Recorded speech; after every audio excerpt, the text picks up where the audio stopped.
This is something that you put out just about an hour ago, that the Titans are adding former Falcons defensive coaches Steven Jackson, the former defensive backs coach, and Frank Bush, former linebackers coach, to join DC Denard Wilson. Yeah. So before we get into exactly the specificities of every single individual coach, thank you, and before we break down all of the roles of each coach, questions we might have about individual coaches, just overall thoughts so far on how Brian Callahan and Rand Carthon have built this coaching staff and how you see it shaping up. Okay, well, we'll start with the good.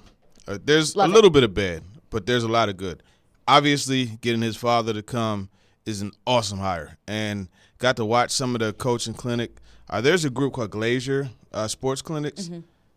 If you could find a way to subscribe to that and get involved, do it, because you get access to so many coaches speaking and stuff like that. And I thank goodness the flight took off a little bit late, because it was like a 10, 15-minute video, and Bill Callahan was just going over different things as far as technique with the offensive line. And I will tell you, yeah, they're about to be good. Yeah. They're about to be good. I would find it hard to believe they wouldn't be with the coaching. And then you look at the talent like of a Skoronski and some of those guys, whoever they get in the first or second round. So you got that. That was obviously a great move, and he gives you that head coach experience too. Obviously, father-son relationship is the first one where a son hired his dad. Very wise move. So you got that. Yeah. I love the Tyke Turner move. I don't know if we're going to take time to get into that further totally. Later. Let's get into it. Okay, yeah. I just put it this way. He is a tenured coach that has a catalog of receivers that he's worked with, and it's going to be good there too. And we'll get into that later. The Steven Jackson and Frank Bush on the defensive side, because it's been Holes, offensive coordinator, which we'll get into, Callahan, and the wide receivers coach Tyke. His last name is escaping me. Turner. Thank you. Yeah. Those are the only offensive coaches so far, correct? We're waiting on running backs coach, tight ends coach, and quarterbacks coach. Right. Got it. And for what I understand, James Otten is still in the mix. He's not someone that's out the door yet. So that's a good one. Now, another good thing, to flip it to the other side of the ball, we talked about the tenure that Bill Callahan has, the tenure that Tyke Turner. They're long-term guys. Okay, Tolbert. Defensively. Tyke Tolbert. So I keep saying thinking Ike Turner. That's my bad. Tyke Tolbert. Yeah, Coach Tyke. So defensively, you look at Steven Jackson, Frank Bush. These are two guys that each have 20-plus years of experience, right? Denard Wilson is a first-year DC, but he has experience also as a coach. But now you mix all that in, and that gives Bill Callahan the ability to pull himself away from the defense. You obviously want to be involved and know what's going on, but you don't have to be there and go through all the nooks and crannies of the game plan and everything. Just know that you could trust that they're going to get it done. So you have that. Now the bad, you mentioned quarterback coach. Yep. I am really against Charles London not being retained. Now, I don't know if that was a mutual decision or what, but to me, you look at the QB school that they did, you look at the way Will Levis was able to get limited reps in practice through the first 6 weeks and have a little bit of training camp and still be ready to play. And in training camp, it didn't look so hot. No, and he was also like he missed some games. Yeah. Right? A couple of the preseason games. So you look at that, and I just know that Charles London was a big part of it, just from talking to Levis. And obviously the bulk of the responsibility goes to him, without a doubt. You know what I mean? But I just don't like the idea of not retaining Charles London, because although Bill Callahan has such a great pedigree of coaches that he's worked with, quarterbacks that he's worked with, he's not going to be able to be as hands-on as he was with those other quarterbacks. Right. Right. Well, we saw that in Philadelphia this past year. Right. Shane Steichen leaves to be the head coach in Indianapolis. Why are names escaping me today? Their former quarterbacks Brian coach Johnson. who was elevated to their offensive coordinator. I think you kind of saw that with Jalen Hurts, that when he didn't have all the time to dedicate to Jalen Hurts when he's coordinating their entire offense, took a little bit of a step back. Yeah, there was a bit of a step back. So that's something. Now, Nick Foles is an interesting hire. He's got multiple years coaching in the league. He coached for Bill Callahan at Nebraska. but he hasn't been a part of a QB development in the league. Mm-hmm. I will say he helped develop a pretty good guy there at Stanford in Andrew Luck. So you do have that. But I really am curious who this QB coach is going to be, because I feel that's I personally think Will Levis is the most important. Jeffrey Simmons is a great player, but I think Will Levis is the most important player on this team right now, because, frankly, if he succeeds, this team succeeds, and then everyone is able to keep going, right? Their code to get into St. Thomas Sports Park is going to continue to work. But if he doesn't, there might be some codes getting deactivated. You know what I mean? So that's why I think, his development is so important. So that's the bad for me. He is this franchise's most valuable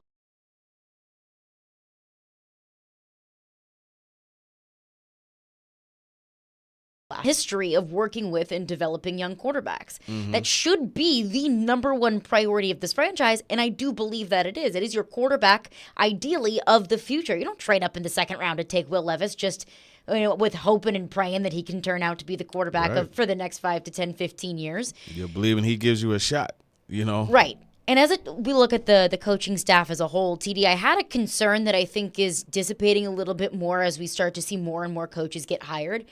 I had a concern of the youth and inexperience because Denard Wilson was hired as the defensive coordinator, first-time defensive coordinator, first-time head coach, who is a first-time full-time play caller. Mm-hmm. And you also have a first-time defensive coordinator. And I figured that whoever they were going to hire, of course, the news coming out this morning that it will be Nick Holes with a little 6:30 a.m. news dump. Wasn't expecting that.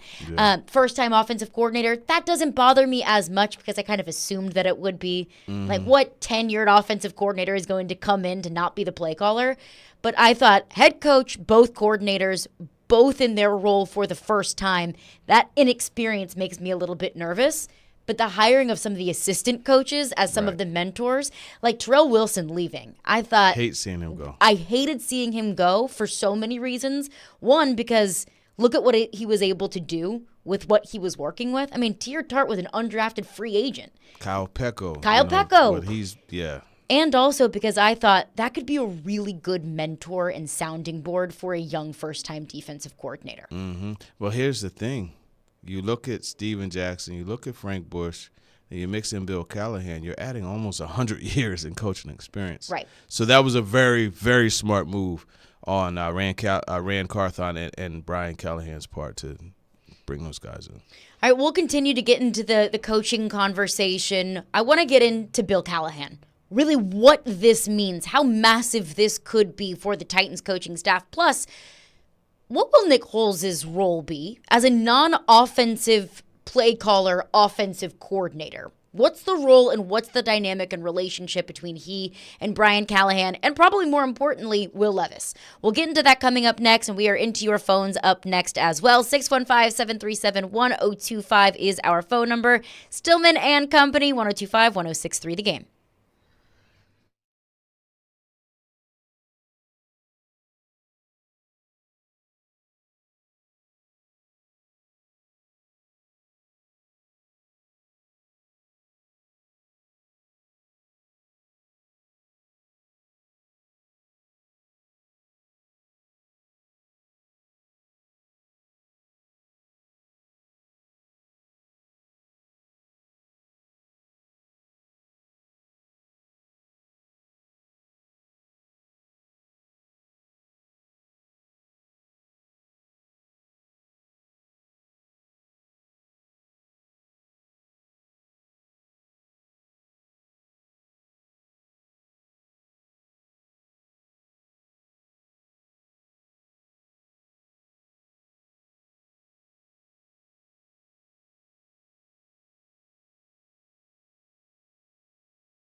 Callahan's name came up, and it was interesting. He said to me, he said, this guy has a premium attached to him beyond how much, the Bengals really think of him.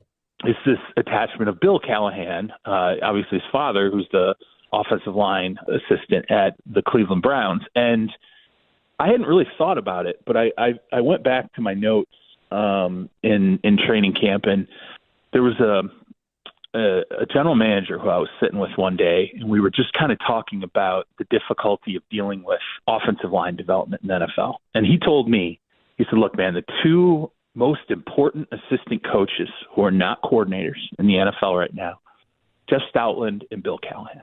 And he said, because you have two guys who can get their hands on offensive linemen who are coming out of college right now, who are very difficult to develop, who are very difficult to scout, and can turn these guys into an assembly line of real offensive line talent. You can take, they can take the second layer of the depth chart from the offensive line position, and they can develop into real players who can then succeed if you lose. Somebody goes down to an injury or free agency or whatever it is, you have an in-house ability to basically turn college players or underdeveloped linemen into an assembly line of real offensive line talent. That is a big deal in the NFL right now.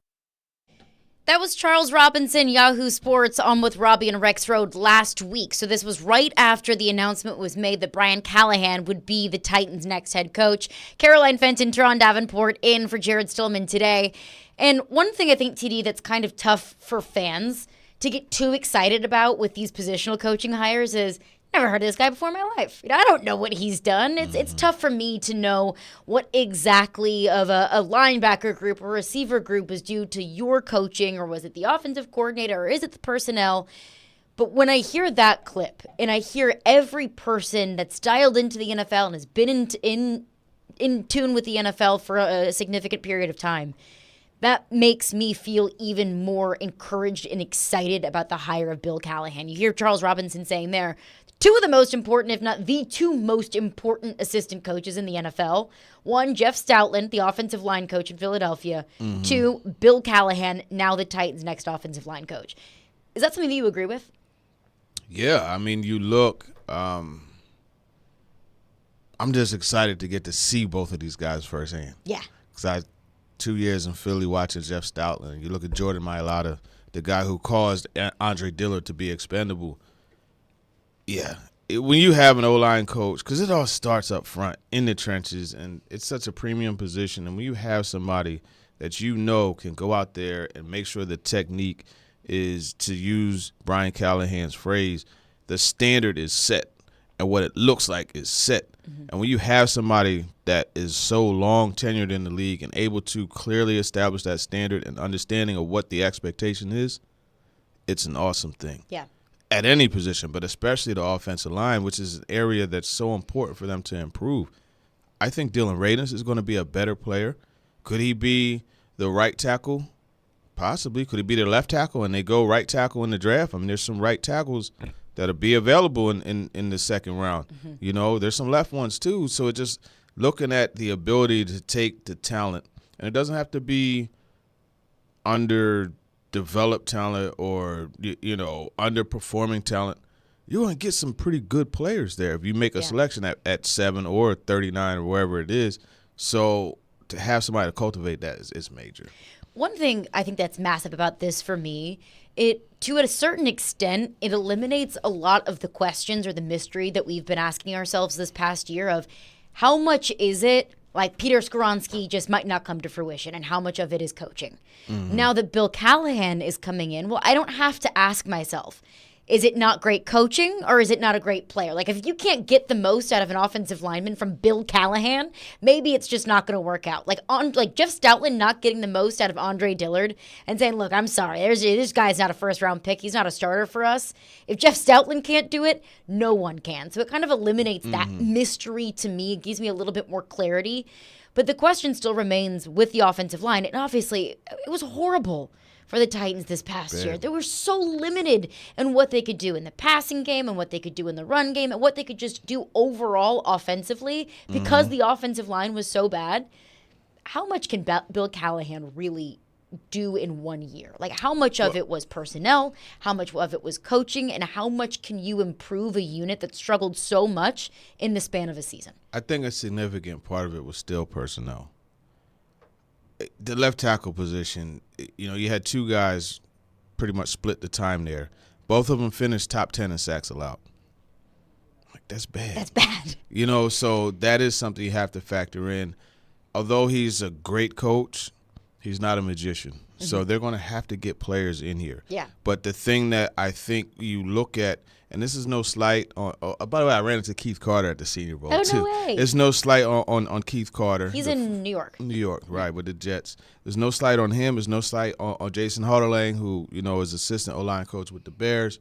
There's no slight on Coach Sully, Mike Sullivan. There's no slight on any of those guys, but the fact of the matter is Bill Callahan is the best offensive line coach walking in the door this organization has seen since Mike Munchak. Mm-hmm. So now you have talent that will be able to be cultivated much better. So I think it's a great thing. And I just, from watching the what I got to see of him, just talking about wide zone blocking, but even just talking about the ability to hop and sink your anchor. Mm-hmm. Tavondre Sweat, we'll have him, the interview with him a little bit later. Yeah.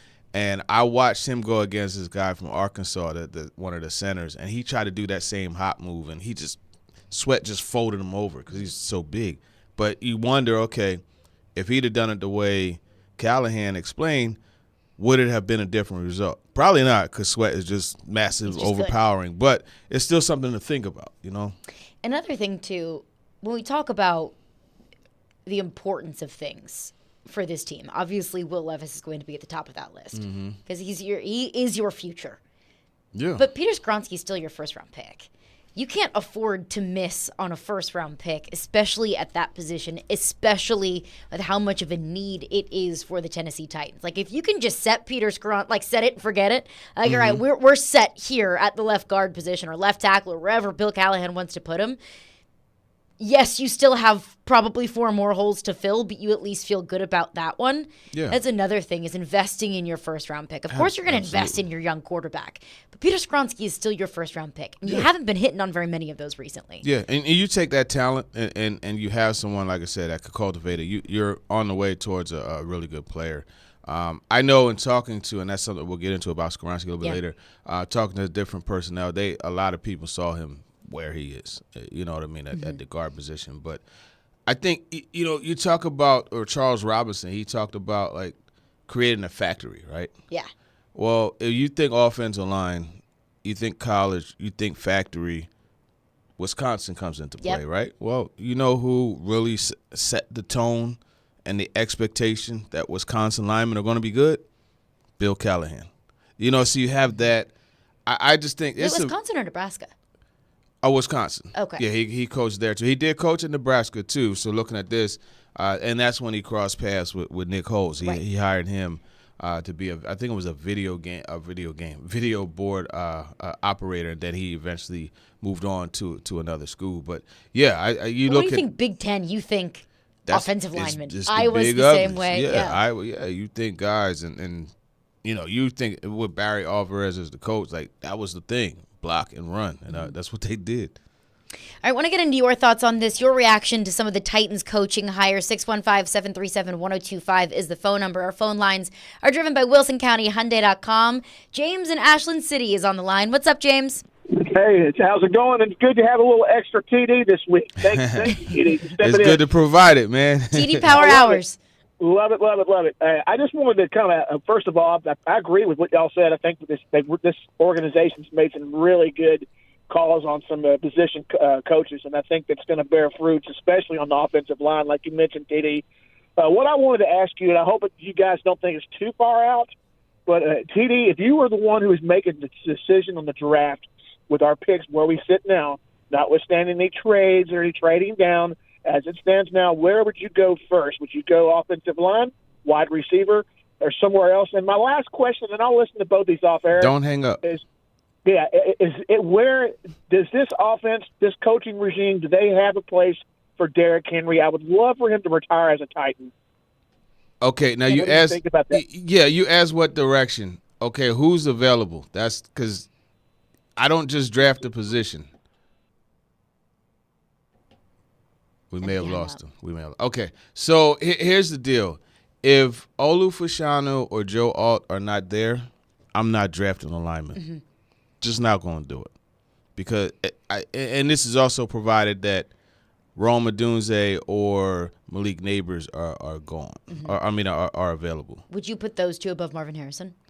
Well, it's kind of foregone that he's going. Yeah, I know a lot of people were excited about him wearing the Oilers hat. Well, look, newsflash, it was for the color. It matched his jacket. Like, that's what people do. So and he has no control over it. So I unless some crazy thing comes out, I don't see him going past the Cardinals. Yeah. So. You got to look at the board horizontally. Mm-hmm. There's a guy down in Mobile now, Talise Fulaga, who is a guy he'll probably go top 15, right? And you look at J.C. Latham, Tyler Guyton, and these are other offensive linemen that'll probably be available, but I don't take them at 7 because I don't think they're better players than Rome Odunze, than Malik Neighbors. So for me, if those two are there, O-line-wise, I'm taking them. If not, I'm going Neighbors or Odunze, and I'm coming back in the second round and going, Patrick Paul or, one of those type of players. That's what I think makes this draft so fascinating, especially with Brian Callahan as the hire, because they just went through this exact same philosophical debate a couple of years ago. You have your young quarterback of the future going into his second year. Mm-hmm. You need to give him more pass-catching options, and your offensive line is terrible. You have the opportunity to draft a great offensive lineman at the top of the draft or a game-changing receiver. The Bengals ultimately decided to draft a receiver. If Jamar Chase wasn't there, were they going to draft another receiver at the position? Probably I don't know, but probably not. To your point, it's CeeDee Lamb was there, but yeah. Yeah, right. Yeah, it just, of course, different dynamic with Jamar Chase and Joe Burrow, but it is an interesting philosophical argument of you've been there before, but does that mean because that you always take the game-changing receiver over the offensive lineman? Of course not. Right. Of course not. All right, we'll continue this conversation with the coaching staff coming up next. When I get into your thoughts as well, 615-737-1025 is the phone number. One thing that I do want to touch on with TD coming up next. Nick Holes might not know a lot about him. And honestly, I don't know if I know a whole lot about what his role is going to be since Brian Callahan is going to be the play caller. We'll discuss coming up next. Stillman and company. Tune in to 102.5 The Game this Sunday as NASCAR returns. The Busch Lake Classic at the Coliseum coverage will begin at 3:30 p.m. with the race at 5 p.m. Coverage also available on 102.5 The Game app and at thegamenashville.com.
Give some general offensive philosophies, Brian. I'm sure everything will depend on personnel.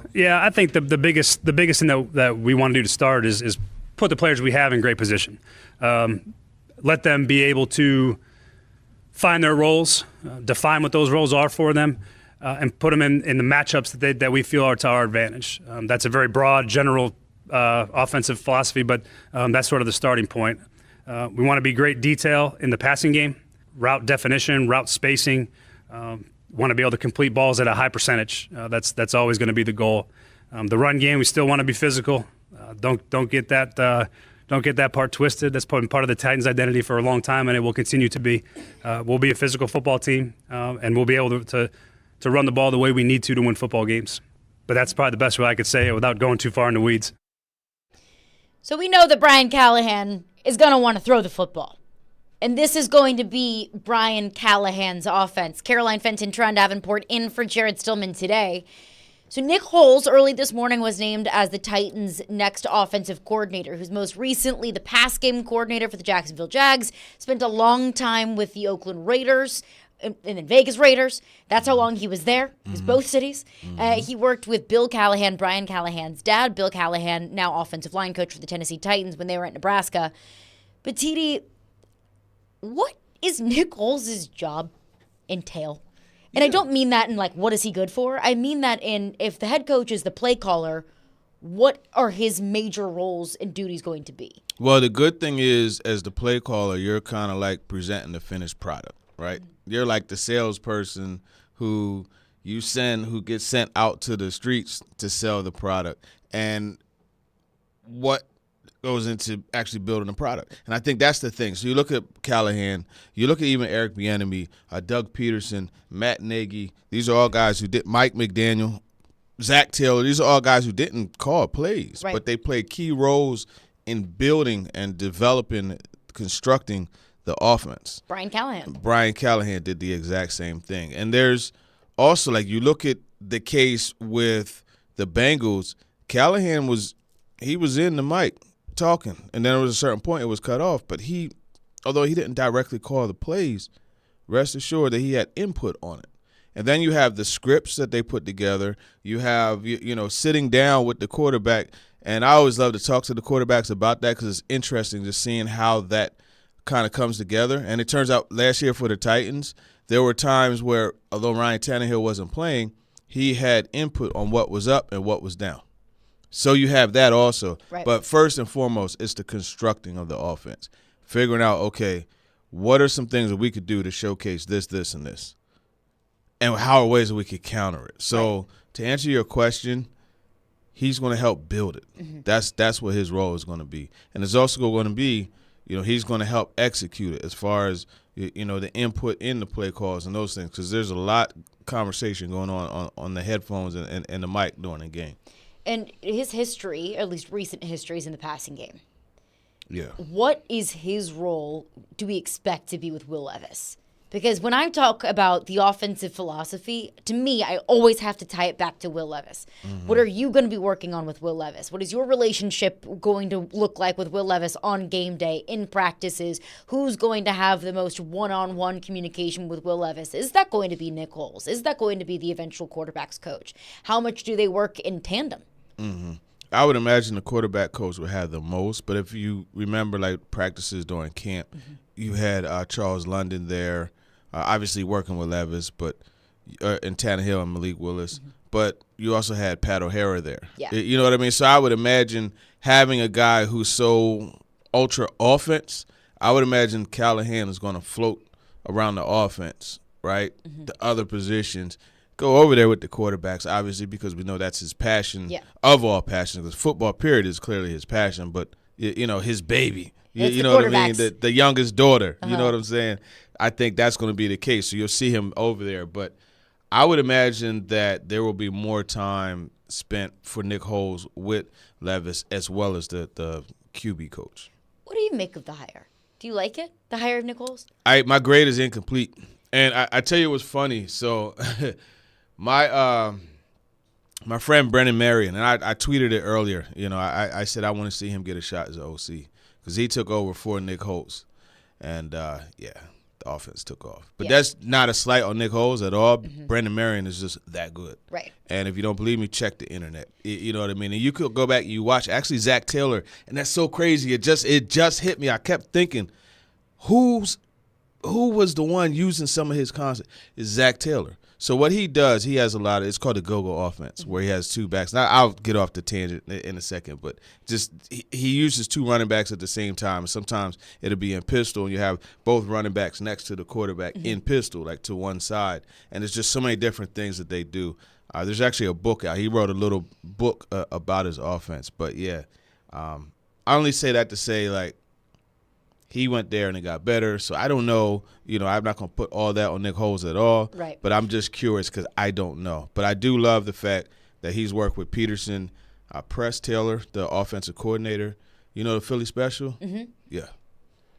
It doesn't happen if he doesn't bring it to Philly. Right. He saw the Bears do that. Right. You know what I mean? He's, oh, yeah, because his job was to find trick plays. And he also, the play that Zach Ertz scored, he caught the slant. He was a part of designing that play too. Press Taylor, Zach Taylor's brother, Press Taylor is awesome. I really like him. Yeah. So the fact that he got to work with him as pass game coordinator, that to me gives him some DNA it gives him some of that, you know, he can pound his chest a little bit. It kind of feels like to a certain extent I give this entire coaching staff, and not Bill Callahan, I give a majority of this coaching staff an incomplete. Just because I don't know. And incomplete doesn't mean that it's bad. I'm really encouraged by a lot of what this coaching staff looks like it can be shaped up to be. I'm really encouraged by Denard Wilson. You know, he was in Philly. They were the best pass defense in the NFL in 2022. He leaves, goes to Baltimore. Philly's the 31st ranked pass defense in the NFL. How much of that is due to Denard Wilson?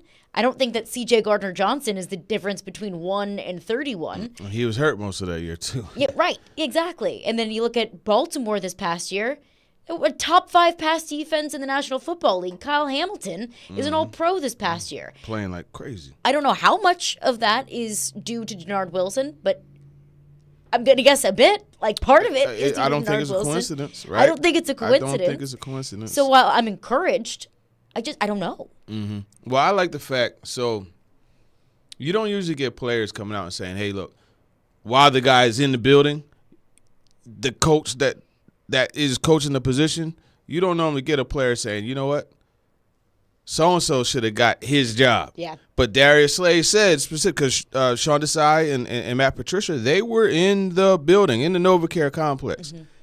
Darius Slay still said, hey, Denard Wilson should have been the DC.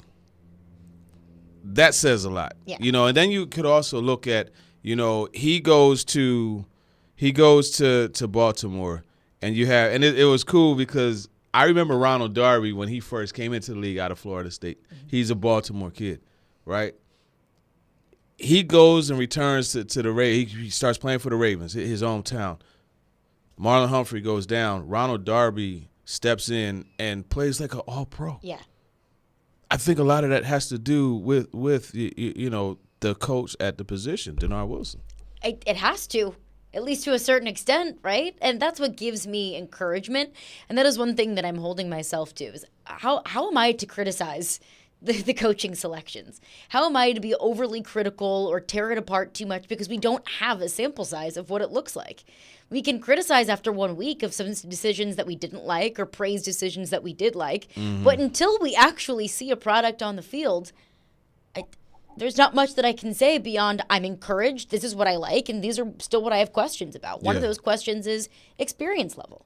I tell you, Bill Callahan, that is. Uh-huh. That's going to get tough at a certain point. To me, I just, you know what, that's 90% going to work out. I just feel that way. Just put him in a corner by himself. Let him cook. But the other ones, you know, you got to love the fact that Frank Bush and Steven Jackson, just the experience that they bring. You look at, you know, you talk about good secondaries. Hey, and you talk about rejuvenations. Okuda from Ohio State had a rough showing in Detroit. Got traded. Trade him. Or they did trade him. They did trade him. Now he was in Atlanta and he had a breakout year. A.J. Terrell was already a good player. Then they brought in Jesse Bates. Like, that was a legit defense. Mm-hmm. And you're pulling two guys who were really good with that defense. You look at, I can never say his name, the Jacksonville linebacker that Aluacom or something like that. I can never pronounce his. Alulicum? Yeah, he had about like 2 years ago. He had like 760 tackles. Like everything that was moving, he was tackling.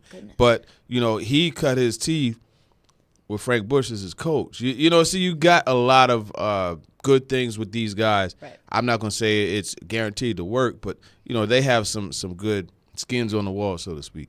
All right, we've got a bunch of thoughts in our text line. We are right to your phones coming up next. Your questions for TD, plus your thoughts and reaction to the Titans coaching staff hires, Stillman and Company. We are live from the Spring Hill Heating and Cooling Game Nashville studios, keeping your home feeling comfortable all year round.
Stillman & Company is brought to you by Jarrett Company's Fire and Commercial Plumbing HVAC Division, 615-515-1270, jarrettcompanies.inc.com. Caroline Fenton, Teron Davenport in for Jared Stillman today, discussing the Titans' recent coaching hires. Again, the news of this morning, Nick Holes will be the next offensive coordinator for the Tennessee Titans. Getting your reaction to the coaching hires on our phone lines driven by WilsonCountyHyundai.com. One texter texts in, asked TD, could you maybe see the Titans signing a veteran running back to help Spears out, assuming Henry leaves, of course, maybe a running back like Dalvin Cook or, maybe a running back like Dalvin Cook. I mean, it's possible. I think you look at this, and I needed to find out why Jalen Wright wasn't at the Senior Bowl, because he's one of the Tennessee back. Yeah. I thought he would be a perfect complement to Tajay, who ran into Tajay Spears down there at the Senior Bowl. He was there on the first day. But I could see them signing a free agent back, but who would it be? You know what I mean? I think it's going to be something where they're more invested. And if you're going to sign a back, it'll be Henry, right. You know, who, to the caller's point earlier, Brian Callahan left that open. And, you know, we've seen the Bengals at times, go 12 personnel and hammer the football when need be. So that is something that, could still be open. I just think they built it through the draft. And although he wasn't uber productive, Hassan Haskins is still a player. You could count on him to catch the ball out of the backfield. He earned a role in the offense as a third down back because of his ability to block. Mm-hmm. Obviously, last year, he was on IR, and then he's a tough, hard runner. So, I could see that type of situation. If they could get their hands on a guy like a Gus Edwards from Baltimore, that would be pretty intriguing. Clyde Edwards-Helaire wasn't ultra productive, but I mean that's somebody. There are some guys. Deontay Foreman is an ideal option, and I think Deontay Foreman was good when he was here. He and Hilliard both. Frankly. That Bengals game, he probably should have got more carries. Yeah. You know what I mean? Mm-hmm. He was the one that unfortunately, it was an interception, when Mike Hilton came up and picked it. But he was the one who got them to that plus side of the field, into the red zone, you know what I mean, with that long run that he has. So there are some guys, but it's just like right price and everything like that. Because I wonder if they're going to have to go for a huge contract, whether it's with T. Higgins, if he somehow comes loose, which I don't believe so. But you look at a guy like Snead from Cincinnati, Kansas City, if they could somehow shake him free, that's the type of player you want in Denard Wilson's offense, because they're going to attack, and that's going to lead to man coverage. And you need a guy that could press, make that chatter at the line of scrimmage to slow things down on the outside, give the rush a little bit extra time to get to the quarterback. And to the texter's point about Dalvin Cook, I don't know what the going price for Dalvin Cook would be versus what the going price would be for Derrick Henry. If you're talking about the difference between $1 million or $2 million, give me Derrick Henry for $2 million more. Yeah, if that's what you're gonna do, is go down the road of a veteran running back. And I don't know that I go for Dalvin Cook, because it's more of the same of what you have.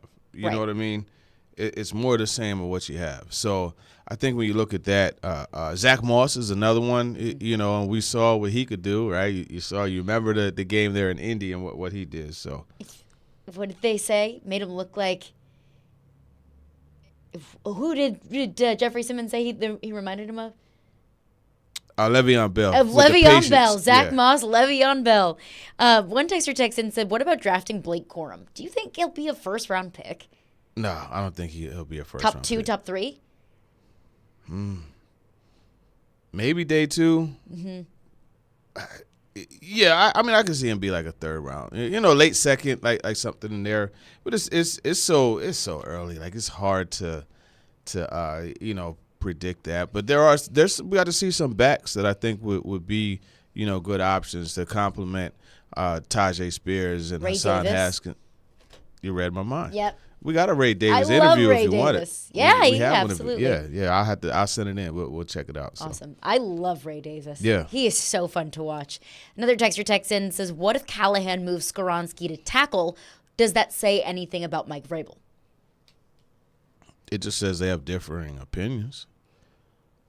That's about it. But I don't know that they do that. I think he remains at guard. I really do. But, I mean, you never know. Yeah. And it's funny, you talk about the short arms, right? Jordan Morgan is a guy, I mentioned earlier out of Arizona. I talked to him.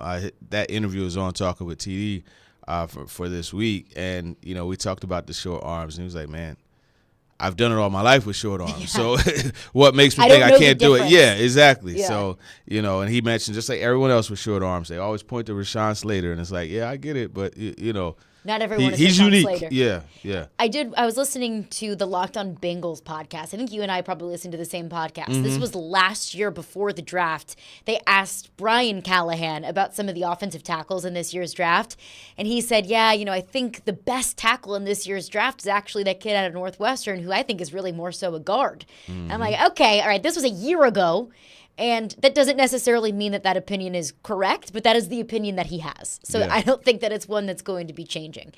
All right, 615-737-1025 is the phone number. We'll get back into your thoughts, into your questions for TD. But coming up next, it's already been an hour. We need to touch on the Senior Bowl. TD, what you saw, who stood out, and what you heard. We'll get into that coming up next. We'll chat with Corey Curtis, News 2 at 3:15. Stillman and company. Tune in to 93.3 Classic Hits tomorrow as MTSU takes on Western Kentucky on the road. Pregame at 6:30 p.m. Tip-off at 7 p.m. with coverage also available on 93.3 Classic Hits app and at 93.3classichits.com.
Stillman and Company, 102.5, 106.3, The Game and The Game Nashville app. We are streaming live on Twitch, Twitter, YouTube, and Facebook Live every single day. And we are brought to you by Jarrett Company's Fire and Commercial Plumbing, HVAC Division, 615-515-1270, JarrettCompaniesInc.com. Caroline Fenton, Teron Davenport in for Jared Stillman today. Corey Curtis, News 2, will join us in just about 15 minutes. We'll get his thoughts on the new Titans coaching hires.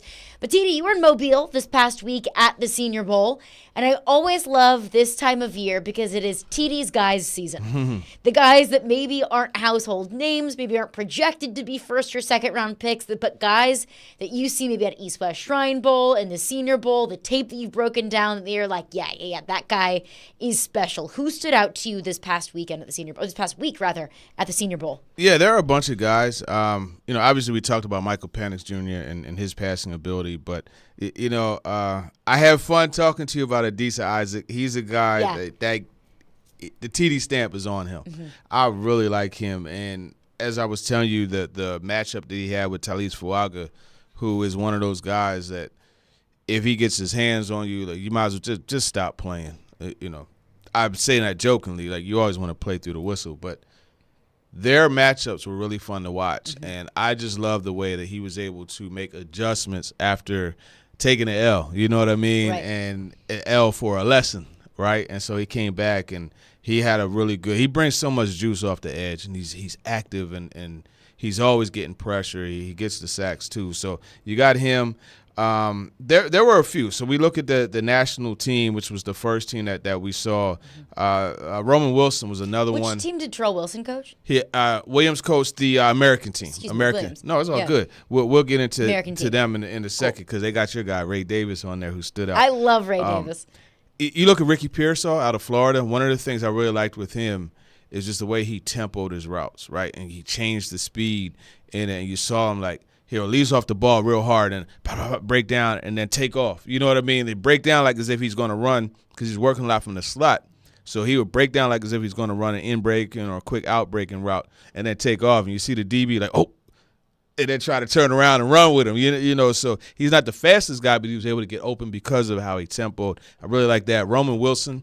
So Keon Mitchell, the Toledo. Yeah, best DB. Best corner down there, right?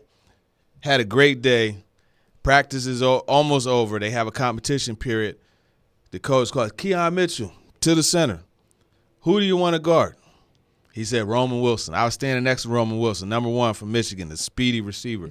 Right? I was standing next to him at the time. He tapped me and said, watch this. And he went out there, gave him a move, and they ran an out-breaking route. It was behind him. Penix Stewart just a little bit behind him. One hand, reached back, grabbed it. One cheek equals 2 feet, so he's able to get his butt cheek down, and he was in bounds, and it was a catch, man. So Roman Wilson, not only with that moment, but also just he was just running by corner. So he was somebody, he'll get my stamp. So between Ricky Pearsall, maybe Lad McConkey from Georgia, those are some receivers. They're not going to be first-round guys. Guys that would be maybe available at 39. Yeah, and these are – I don't think any of the receivers down there be first-round guys because you got Xavier Legette, I think, will be close, but he's going to be right in that 33 to 40 range. So you got in the Titans second-round range. Titans second-round range, yeah. So those are guys. Dylan Laub out of New Hampshire. You talk about a guy who runs routes. If you remember Danny Woodhead, he played for the Patriots. Right, and he was the guy like no linebackers could cover him, so they started using safeties, and he was beating them, and then they would run the ball. Like that's how he is. So that was another one. You talk about the big guys, the offensive linemen. I mentioned Fuaga out of Florida, out of Oregon State, and you're looking at a guy. He's 6'5", 332. So you talk about the size. I hate trying to do this because I always struggle with the Nigerian names, so I'll just say Kingsley Eguakun. I think you say he was a center, but you talk about like a goon, a finisher. Like there were a couple times in one-on-ones where I saw him like he would hold the block, and then they'll be about to blow the whistle, and he'll just take them and dunk them into the turf. Like you want guys that finish plays like that. So here's another one. Michael Hall out of Ohio State. Yeah. I did some Joe Alt film earlier this last month. I did that. That's a name I know Titans Twitter loves. So you Joe Alt fans watch the Ohio State game. Now there were times where they would stunt. Number 44 would stunt inside, and Michael Hall would loop around, and they were giving Alt a little bit of trouble. But he and Jackson Powers. Jackson Powers Johnson, the Oregon center. They were going at it.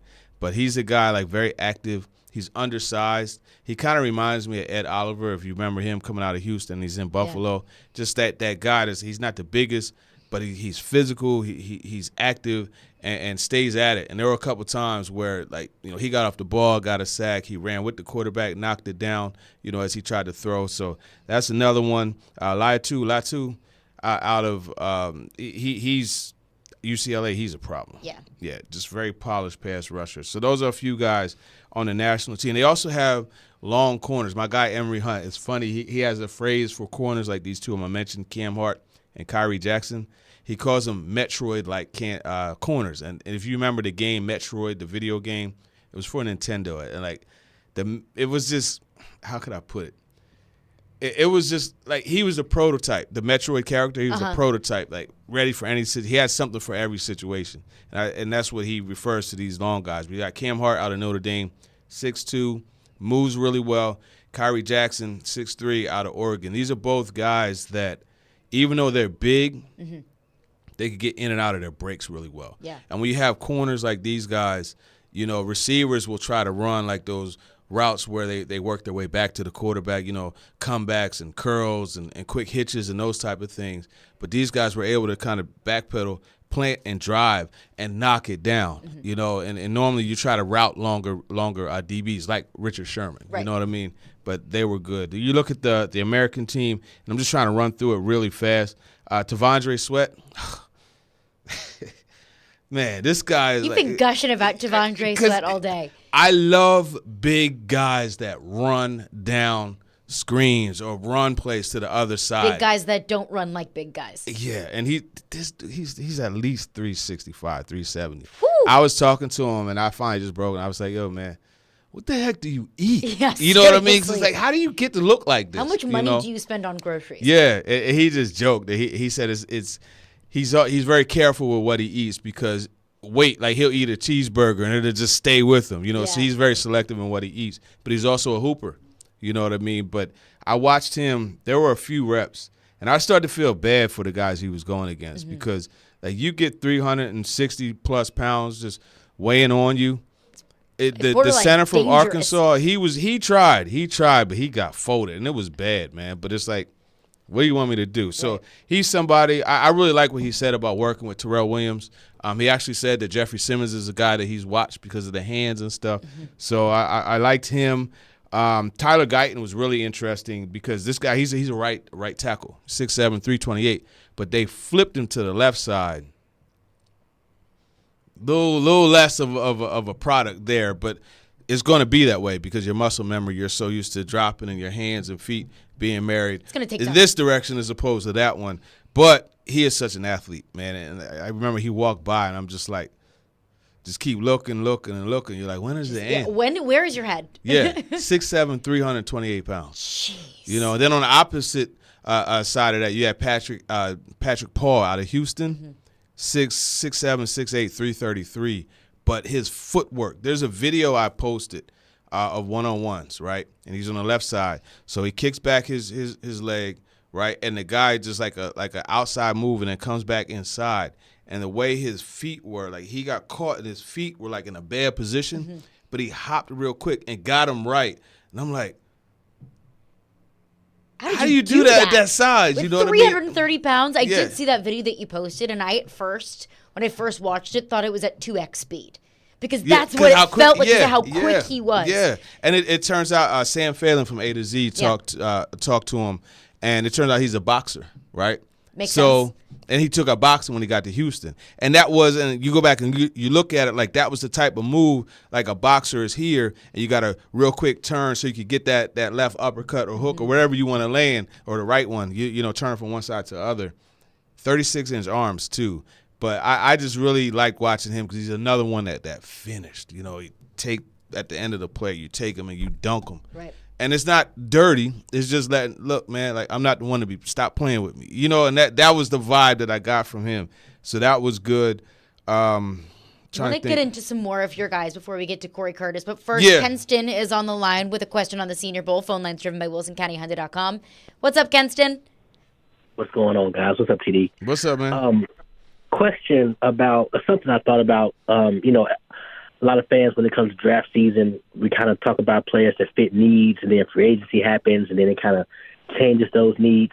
And I start to think about the draft last year and how really Rand Carthon really does stick to, like, not drafting for need, but the best player available, because before that, nobody thought they were going to take a quarterback in round 2, and nobody certainly thought they were going to take a running back in round 3. It was all about wide receiver, right? So I guess my question is, outside of a position of need, who are some of the best players overall, both at the Senior Bowl or that you're on your radar right now, even if they weren't at the Senior Bowl, that the Titans could – it might not be a position of need, but it might be the best player that the Titans could take at any, regardless of position, that you kind of catch your eye on, that maybe this year's Tajay Spears, per se? Yeah, great question. Thanks, Kenston. That's a good question. I'll be quick with it. You say it may not be a position of need, but this roster is like – everything is a position. There really isn't a such thing. But I just, talked about Tavondre Sweat. He's a guy. Cornerback is a big need. Keon Mitchell, or one of the Metroid corners that I mentioned, Cam Hart or Kyrie Jackson. If we're keeping it just to this group of players, later on, Ray Davis, you mentioned him. Michael Hall is still one. You go back to the D tackles. Edge guy Cedric Johnson out of Ole Miss is someone. When I said that Tyler Guyton flipped to the left side, he was the one. He's getting all types of work. Yeah. So those are a few. You look at tight end. He's not there, but Brock Bowers is a name that's going to come into the mix at number 7. You look at tight ends that were there. Jarrett Wiley out of TCU, legit 6'6", 250 plus. So there's some players, but I think they're going to go about it the right way. And Rand, he said, roll the dice, and people made fun of it. He's literally saying, you have to play the board and see what's available to you. And I think it's a certain balance, that at a certain point, you do have to start drafting for need. But that's not necessarily the case at number early. 7. Not early. Not 7, not 39. That comes into play at 4th, 5th round. That's how you end up with Corey Davis at 5.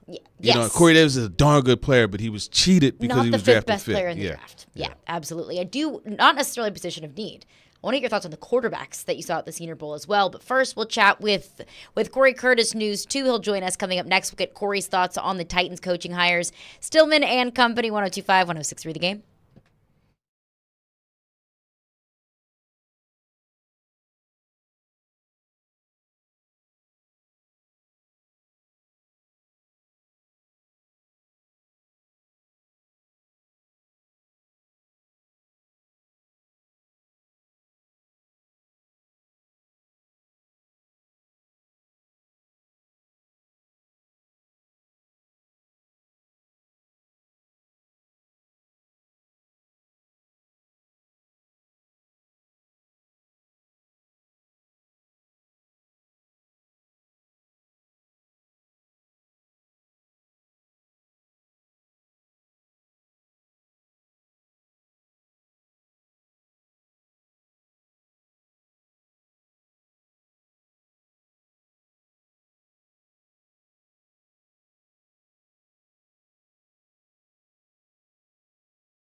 Stillman and Company, we are broadcasting from the Spring Hill Heating and Cooling Game Nashville studios, keeping your home feeling comfortable all year round.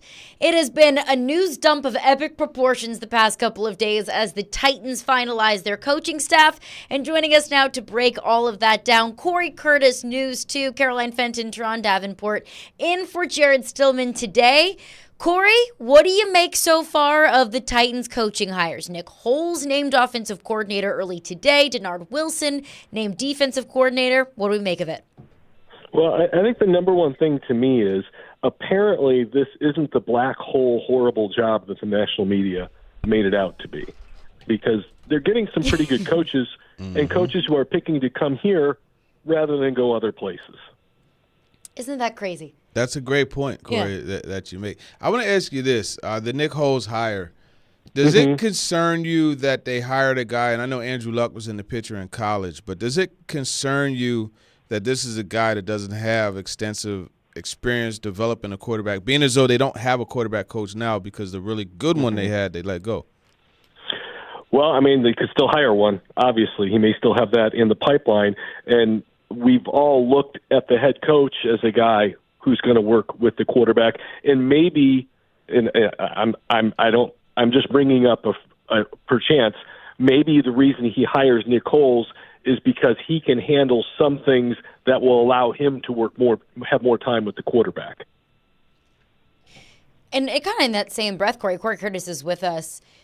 What is your concern level of bringing in a defensive coordinator with no defensive coordinator experience? We just look at kind of the recent history of first-time head coaches, play-calling head coaches. Sean McVay brings in Wade Phillips. And Mike McDaniel brings in Vic Fangio, all established, long-time D coordinators, but Brian Callahan electing to bring in more so the up-and-comer. Well, he does have time as a passing game coordinator on multiple teams, so he has had an expanded role in defense. I think he's got a wealth of knowledge that he learned from. When you look at the coaches he coached under, Todd Bowles, Greg Williams, Jeff Fisher, just to name a few. And so, look, whenever a guy is unproven in a job, there's always going to be a prove it to it. There's Brian Callahan's got the same thing. There's a prove it to it. But the fact is this is a guy who's well respected. This is a guy who I think had 4 other interviews for the same job. So, clearly he's someone that other teams are interested in. And, I mean, look, a lot of times it comes down to players. Now, you need your coaches to get the most out of those players. But I grew up in Chicago. I watched the '85 Bears. And while I think Buddy Ryan was a genius, with the players the Bears put on the field that year, you could have run a 2-9 and they would have been awesome. Okay? And so they need players. They need players that are going to fit what Denard Wilson wants to do. And, I'm relatively confident, listening to him, looking at his resume, that he'll be okay and that he's ready for the job. Again, a popular candidate out there, and if you've listened to any of the interviews he's done, any of the chalk talks he's done, he's a sharp guy who sounds like he can command a room. He's going to have to prove it, and gosh, we all do. We all do all the time. Yeah, and that is something you have to continue to prove it. And you talk about guys who have proven it. You look in the past, right? The way the Titans have had their DB coaching staff, it was Scott Booker with the safeties, whether it was whoever it may have been with the corners. Do you think that's a model they follow, or do you think that Steve Jackson is, all right, that's your group, I'll come and help you, but remember, I got another part of the defense to cover? Yeah, I would think, we've seen multiple assistants, and the Titans have not shied away from hiring as many coaches as they need. So I wouldn't be surprised to see, 2 coaches back there at the very least. But I don't have a problem running those guys in concert with each other because, that communication and handing guys off to each other, all those things are really, really important. So there's more than one way to skin a cat. I have no idea what the answer is, what they're going to do one way or another, if it's going to be one or both. I don't have a problem with either one because I think good players matter. Can you handle the whole group? I like to think so because, like I think you're saying, I think he'll have his hands on it. I don't think there's any question about that. It's like with Brian Callahan. He's going to have his hands on the offense, and I think Denard Wilson will have his hands on the secondary. Yeah, and so for me, the reason why I say that is because you look at the big difference in technique, right? Mm-hmm. Cornerback and safety, although they're both defensive backs, two different things. So that's why I was curious how they're going to go about doing that. Yeah, I mean, but when you look at in pass coverage, like I said, it's communication that to me would seem to be the number one thing. Yeah. But you've got more experience working in that than I do. I'm just slow like a tree. So if I ever made it to the secondary, it was a miracle. Corey Curtis is with us. Corey, whatever the national media would talk about Mike Vrabel, they would make it sound like Titans fans are lucky that they are graced with the presence of Mike Vrabel. He got fired. How in the world are you going to upgrade from Mike Vrabel? Mike Vrabel doesn't get a head coaching job. It's how in the world could you not hire Mike Vrabel? Were you surprised, or how surprised were you to see that Mike Vrabel didn't get a job in this coaching search, or a head coaching job at least? Well, when it happened, I thought he would get one. For sure. I mean, because I think we can all agree. Mike Vrabel's he's a good leader and a good football coach. I mean, he knows both things. But what started to become plainly obvious in this whole thing is how teams are moving forward, and they're moving forward with what they want from a head coach. You see the Rams, and you see the 49ers, and you see the Packers, and you see the Bengals, and that's what they want. They want that young innovator who's going to embrace all aspects of technology, embrace all aspects of analytics, not just hard work, not just X's and O's, but every bit of it, and in pushing the needle forward on getting an advantage over the opposition and not scoffing at anything. And that's what this is all about, for the Titans. It's pushing their organization and their organizational structure and, the information that they get and they utilize into the 21st century. That's what they're doing. They're getting into the now. And so as I watched these jobs, I began more and more to say he's not going to get anything, and neither is Belichick, because they're not going to interview well if that's what people are looking for, because that's not what they're about. Like I said, I like Mike, and I think he's a good coach and a good leader, but I think he's more of a Mike Ditka, all right? Would have been a great coach in the 80s, 90s, where you didn't have you didn't have to push all these different avenues and levers, and you could just be a leader of men and, move some X's and O's around. And again, I'm not trying to oversimplify what he did. I'm just saying that the game is changing, and I don't think that he and Belichick have changed along with it quite so much as these other guys, and that's what teams are looking for. And when that became obvious to me, I was like, I don't think he's going to get anything.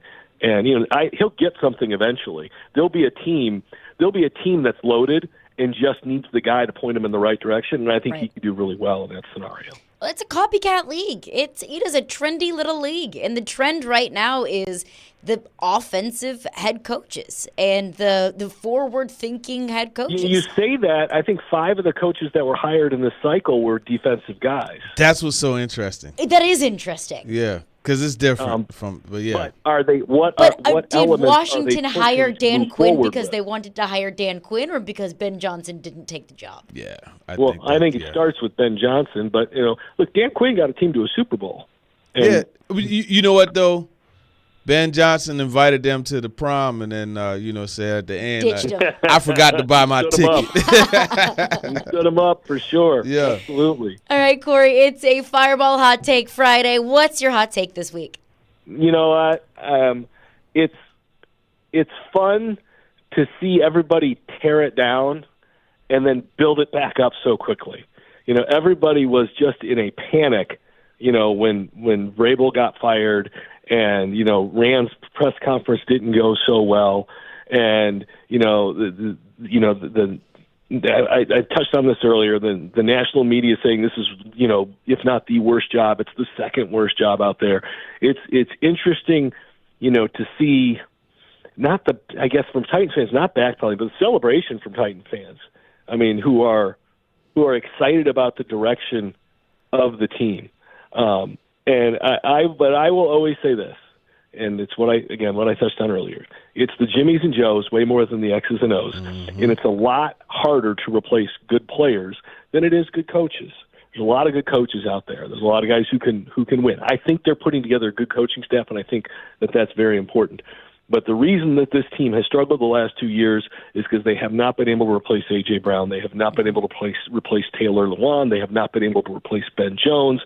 They haven't been able to replace key players with players that measure up to them. And so while the pressure's on Brian Callahan, it is still ultimately on Ran Carthon, who is now in position to do the job he's been hired to do. And I think, that's one of the things that I'm excited to see. I want to see what Rand can do. He's going to have the opportunity to put the pieces on the table and see what Brian Callahan can do with them. And, knowing what everybody's job is now is fantastic. I love that. I love the clearly designed path of it, and I love when people are allowed to do the jobs that they are hired to do. So I'm very excited about the structure the Titans have in place, and I'm very excited to see if the people they have in place can execute those jobs. That's not very much of a hot take. That is just my overwhelming sentiment of the situation. I was just going to say, that is not a very hot take. That is a very measured take, but I agree with everything that you just said. But that's a hot take, because that never happens when I call in on this show. When I call in on this show, I'm usually told what a bitter disappointment I am. Well, that's why you call into Robbie and Rexstrip. Stroke your ego a little bit. We just talk NFC North, that's all. It is the celebration of the NFC North. Corey Curtis, News 2. Corey, appreciate you for stopping by. Have a good weekend. All right, thanks. Hey, and Tehran, appreciate all your work done at the Senior Bowl. For anybody who is listening, Tehran is a must-follow leading up to the draft. I mean that. Thanks, man. Appreciate you. I agree with everything you just said there, too. There's a whole lot agreeing on this program. I appreciate you, Corey. All right, speaking of TD and the Senior Bowl, we are going to get back into TD's guys, who he liked from the Senior Bowl. Plus, there's a whole lot of chit-chatting that goes on at the Senior Bowl. A whole lot of gossiping, a whole lot of tea. Was a whole lot of important people from the Senior Bowl. What are some things that TD has heard in Mobile as well? We'll get into that coming up next. Stillman and Company, tune into 102.5 The Game tomorrow as Vanderbilt men's basketball takes on Missouri at home. Pre-game at 2 p.m., tip-off at 2:30 with coverage also available on 102.5 The Game app and at theGameNashville.com.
Stillman and Company, 102.5, 106.3, The Game in the Game Nashville app. Caroline Fenton, Teron Davenport in for Jared Stillman today.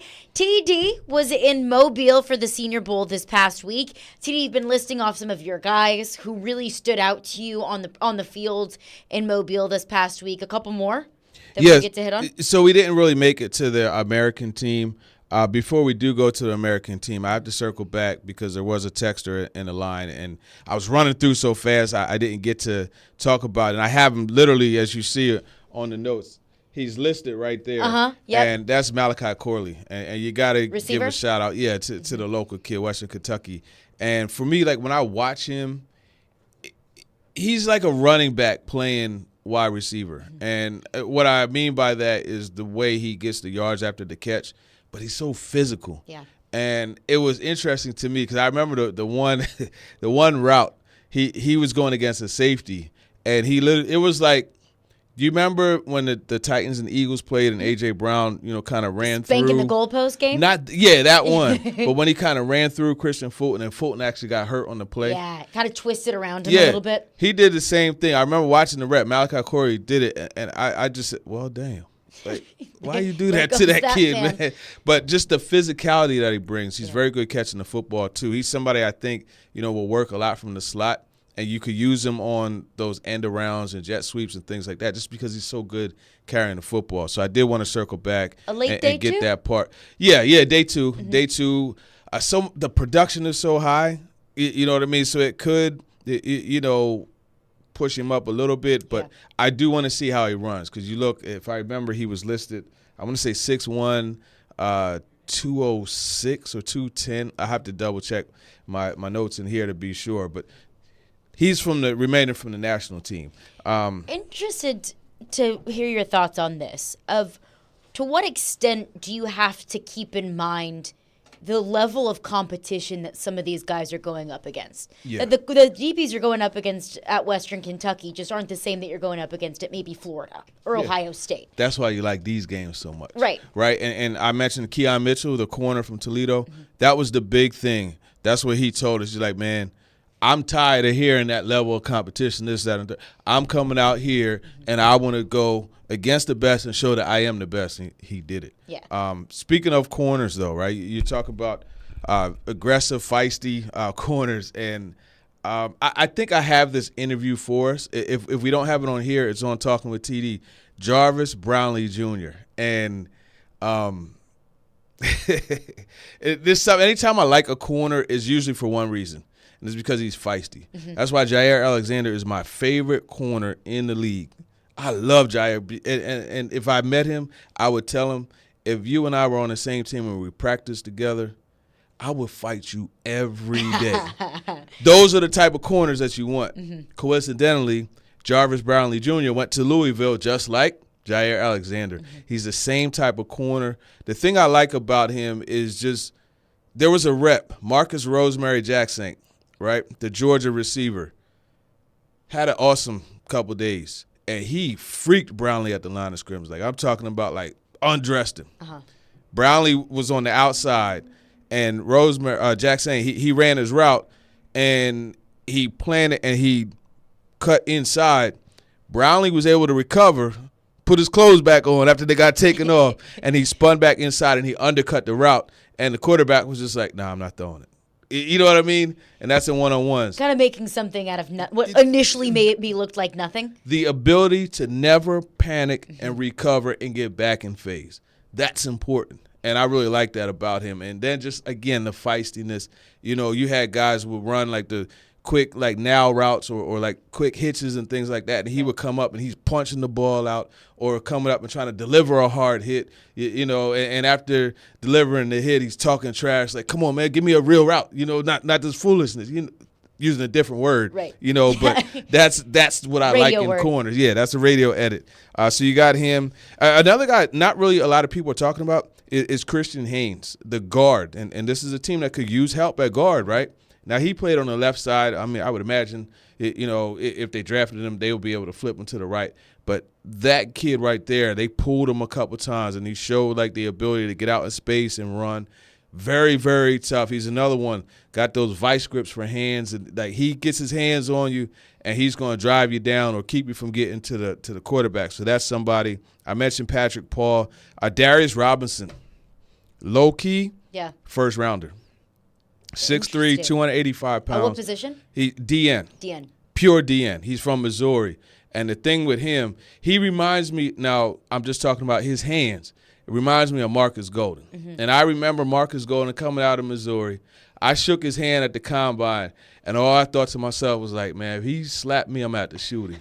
Like, I'm not even going to fight because I'm going to get up after he knocks me down with a slap. And I'm going to have to take his knees out or something because they got those big, thick hands. And you can see it, like, when he puts his hands on the lineman, it shocks him. And that's you want to get that initial punch to make it harder for him to recover. So I really like that with him. He was doing that over and over in one-on-ones. One other guy, right? We go from a big brute guy to a little frail safety by the name of Jalen Simpson. And he's out of Auburn. Okay. Go back and watch, anybody listening, go back and watch the Georgia tape. Not many defensive backs had their way with Brock Bowers, but he did. Auburn gave Georgia fits. Yes, and a part of why was, you know what I mean? Yeah. Was what Simpson was able to do. He's very talkative. He's always around the football. There's a chance he may end up bumping outside and playing corner. But to have a guy that could do both, the value of versatility. So he's going to be somebody maybe like, day 3, late day 3, maybe even undrafted. But he's going to come in and help a team because he could play multiple roles. So those are a few. I will say this, too. I got to give my guy Jackson, Marcus Rosemary Jackson. I got to give him some props because this is a guy, he had 2 drops in 3 years at Georgia. He did drop one down there in Mobile, but there were multiple times where he caught the ball in traffic. And for me, when you catch the ball in traffic with your hands and not your body, it shows that you're confident in how you could catch the football and your ability to catch it, rather. And he did that. He worked from the slot as well as on the outside. And for me, like, when you catch the ball with your hands, it gives you an opportunity to gather it and make a move. And he did. There was one where he was in traffic. The safety was barreling down on him. He caught it and spun out and was able to get away from him. So those I can Georgia take this. Receivers don't get enough credit. Because Brock Bowers is going to be the focal point of the offense, rightfully so. Yeah. But those receivers, Ladd McConkey and Rosemary Jackson, they don't get their due. And that's what I was about to go to Ladd McConkey because like he had some guys out there stripping. You know what I mean? He was undressing those DBs too. You know what I mean? And it's always funny when you watch the lines, right? And you'll see the DB like, all right, man, go ahead, you got that one, because they don't want to go against those guys like that because you get embarrassed. It's already a mismatch. You go ahead. Yeah, you go ahead, man. You got that. All right, we've got a bunch of thoughts in our phone lines and text lines driven by WilsonCountyHonda.com. So we are right to those coming up next. Stillman and Company, 102.5, 106.3 The Game.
Stillman and company, Caroline Fenton, Teron Davenport in for Jared Stillman today. TD, the people have some questions. Let them ask. Let's get into the phones. Tristan is on the line with a question on the Titans staff. What's up, Tristan?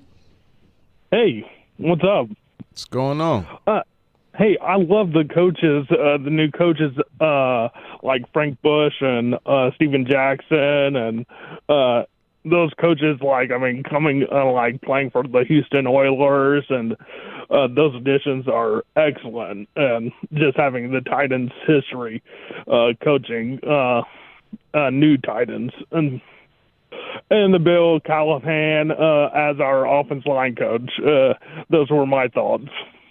Yeah, thanks for your call, Tristan. Those are good thoughts, right? You know, they're circling the block. Both of these guys, Steve Jackson and Frank Bush, they played and they coached for this organization. So, hey, I mean, I guess the third time's the charm, right? And Bill Callahan, listen, we said earlier, I will put it at a 90% success rate with him coming and working with this offensive line. Is it wrong that I already feel better about the offensive line now? No. Bill Callahan's the offensive line coach? It's not wrong at all. And there's that's a lot of no work slight to do. on the previous. There's a lot of work to do, but you know what? Now, you bring in whoever, and you're like, okay, I know for sure that he's going to get the best hands in the league put on him in Bill Callahan.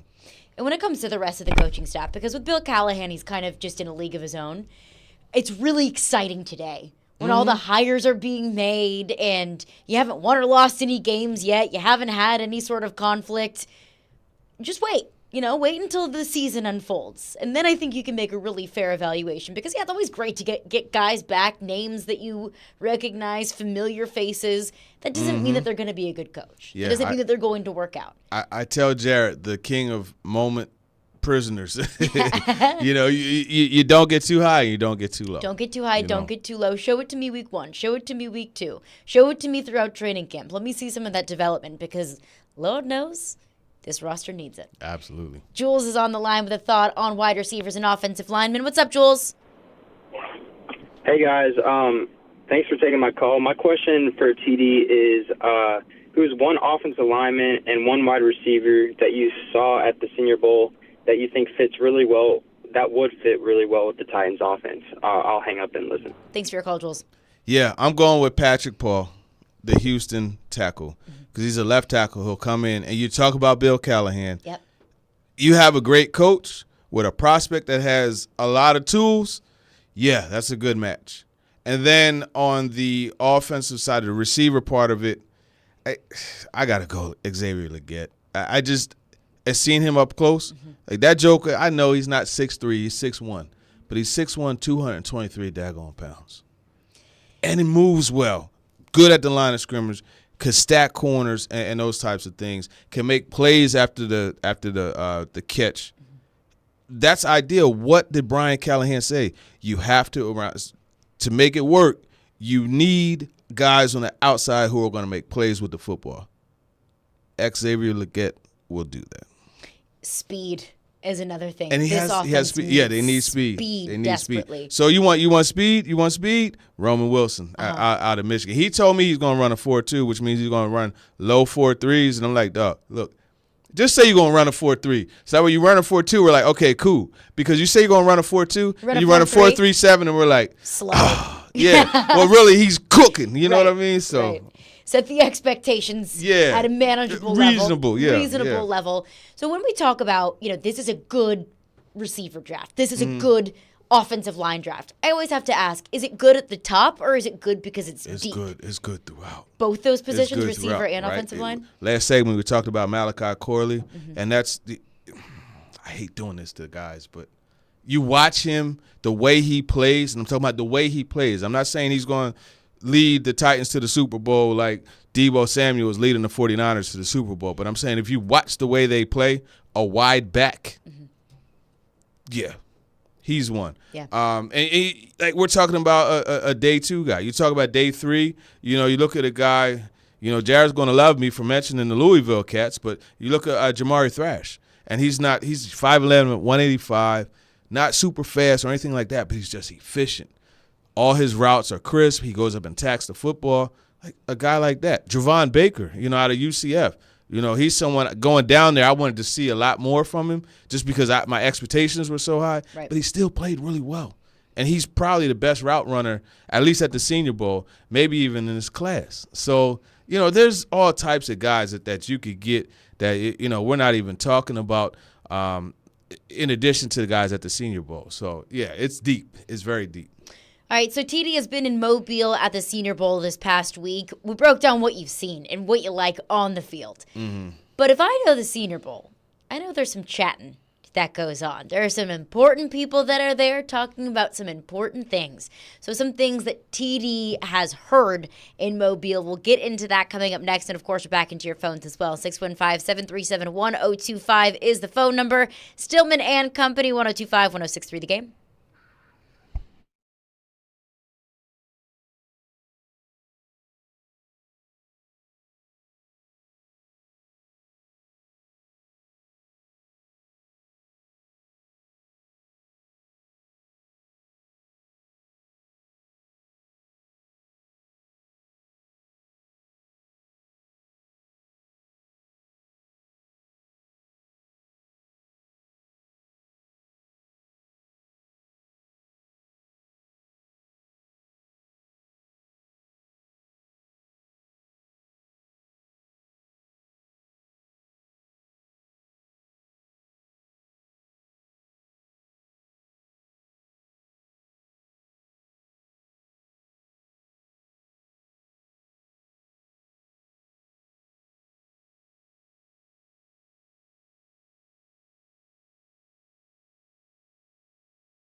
unless you don't think yeah.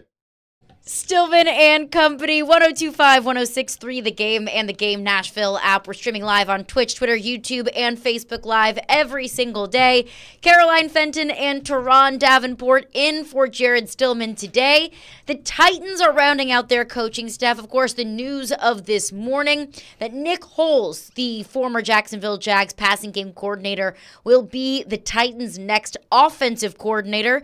He was on Bill Callahan, Brian Callahan's dad's staff at Nebraska. He had a long tenure with the Oakland and Vegas Raiders, and of course, most recently with the Jags. Also, per TD, coming out today that the Titans are adding former Falcons DBs coach Steven Jackson and linebackers coach Frank Bush to the defensive coaching staff. Again, the news that Denard Wilson will be the Titans' next defensive coordinator, former Ravens and Eagles DBs coach, not passing game coordinator.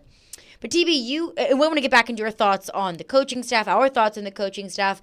But TD, you have been in Mobile. You've been at the Senior Bowl. And a great breakdown of some guys that you've liked that have really flashed, specifically at some positions of need for the Titans.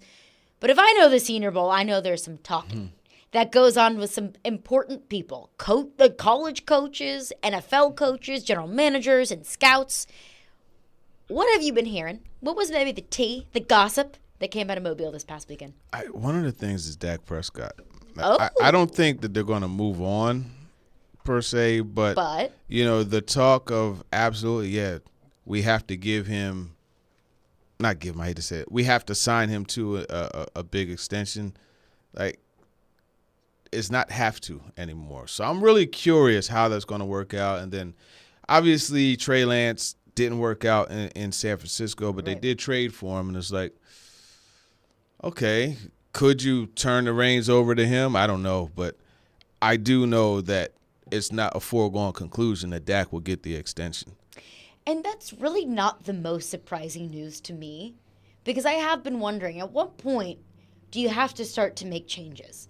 I thought that for sure Mike McCarthy would have been fired after they lost to the Packers. I thought that was signed, sealed, delivered. The Cowboys would be an open job this offseason. Mm-hmm.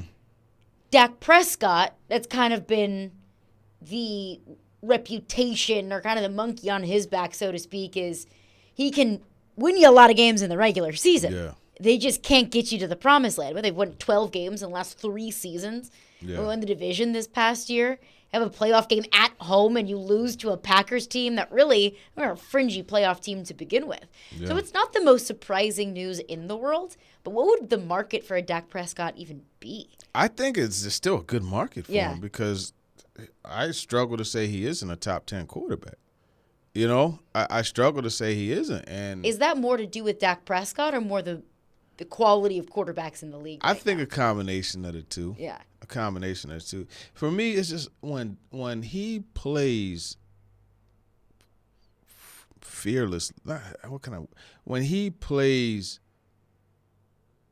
freely, that's the word I'm looking for, without and it happened with Donovan McNabb at one point in Philly, where he was like, I'm not going to allow my athletic ability to just take over. I'm not going to run as much. I want to show that I can win from the pocket.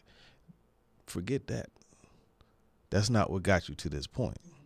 What got you to this point is being the ball player, the playmaker that you are. It's the same thing with Dak. So, well, because he'll make the fatal mistakes on the biggest stages. Yeah, and here's the thing. A lot of his interceptions are like deflections or it's bouncing off the receiver, but like you said, you have that fatal mistake. Like, Dak, you got to see Darnell Savage lurking. I know CeeDee Lamb is barking in your ear, but sometimes he's going to have to bark and not get to eat. You know what I mean? Right. And he it's not about him at that point. Right. It was clear he was forcing the ball to him on that crosser, and Darnell Savage stepped in front of it and caught it. He almost had the same type of interception the following week against the 49ers, but I don't know what it is about Brock Purdy, but he must be living a marvelous life, because he throws a lot of intercept balls that should be picked off, and they don't. You look at Kendall Vildor had the ball bounce off his helmet, and ended up being a 40-something yard completion. Have you ever seen the movie Angels in the Outfield? Yeah. That's how I feel sometimes the 49ers are playing. Like, exactly, the Kendall Vildor should have been an interception, but instead was a 49ers touchdown. Yep. Like, if you try to do that, if you try it a million times, I don't even think that happens once if you try to do that. It's crazy. So, that was an interesting thing with Dak Prescott. Also, just a lot of the conversation was focused more on, like, how things are for the next couple of years and doing what we're doing right down there, watching the college prospects and stuff like that. It gets hard, right? Because, you take a guy like like Braden Fisk. I think that's how I hate mispronouncing names, but I think I did. But he's a D tackle for Florida State, right? And he's 25 years old. You have older prospects, because of whether it be COVID or getting the extra red shirt associated with that, Michael Penix Jr. I tell you, Bo Nix, I'm 47 years old. I could swear to you, I was 30 when Bo Nix got to college. Bo Nix and I were in college at the same time. You know what I'm saying? So I covered Bo Nix when he was at Auburn. It's crazy, but I know a part of that is because Bo Nix started as a freshman, so it seems like forever. Right. But in the COVID year. So there are 2 more draft classes where it's going to be like, okay, wow, I didn't know that so-and-so, was that old. Mm-hmm. And then it comes into, because some evaluators factor in the age, right? That's what we talked about with Hendon Hooker last year. Is, all right, you're getting Anthony Richardson when he's 21 years old. He's getting that second contract when he's 26. Right. Hendon Hooker's 24. The next contract is up when he's 28. That's a big difference. Yeah. And so, like, for me, if I'm in that situation, like 27, 28, more 28 is a color, like Chris Winkie. Mm-hmm. You know what I mean? That's where it's like, it's going to factor in because, I don't know how much I could get from him. So you have that. But then the other thing is with NIL.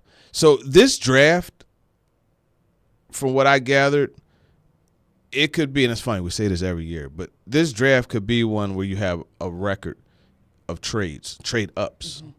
Because everybody's like, there's a lot of – look at Marvin Harrison Jr. He was contemplating going back to Ohio State because he had an NIL check waiting for him. Well, you're incentivized to stay. So now those prospects that, might be in a dire situation where, hey, look, man, I'm coming out because, like, I got to make sure my family's all right. You know what I mean? And that's not to say that you could do that totally on NIL money. In all cases, in some cases, absolutely. Yeah. But, you look at a guy like Shedeur Sanders going back to school. He could have came out and would have been right there with, the Drake Mays and the Caleb Williams and, Jada Daniels and all those guys. But he went back. I mean. Making 6-7 figures. Making all that money, driving a Rolls, like you're in good shape. That's not an investment I would make, but, hey, nevertheless – he's making good money. You know what I mean? Caleb Williams said there was consideration that I didn't really believe, but there was chatter of, hey, I might stay at USC, whether it's because he didn't want to go to Chicago or didn't want to go whoever had the first overall pick, or, look, I'm making a decent bit of NIL money. Mm-hmm. I'm living in L.A. in a penthouse apartment. I don't necessarily want to pack my bags and go to the middle of nowhere, and now I'm a teeny tiny fish in a massive pond. Yeah. And I can enjoy a pretty lavish life. I'm not mad at him for considering that. So all that being said, you look at the back end of the draft class, it's not as stocked as it normally is. Although you have very deep offensive line groups and you have very deep wide receiver groups. But the back end overall is not as stocked. So a team like the Titans, right?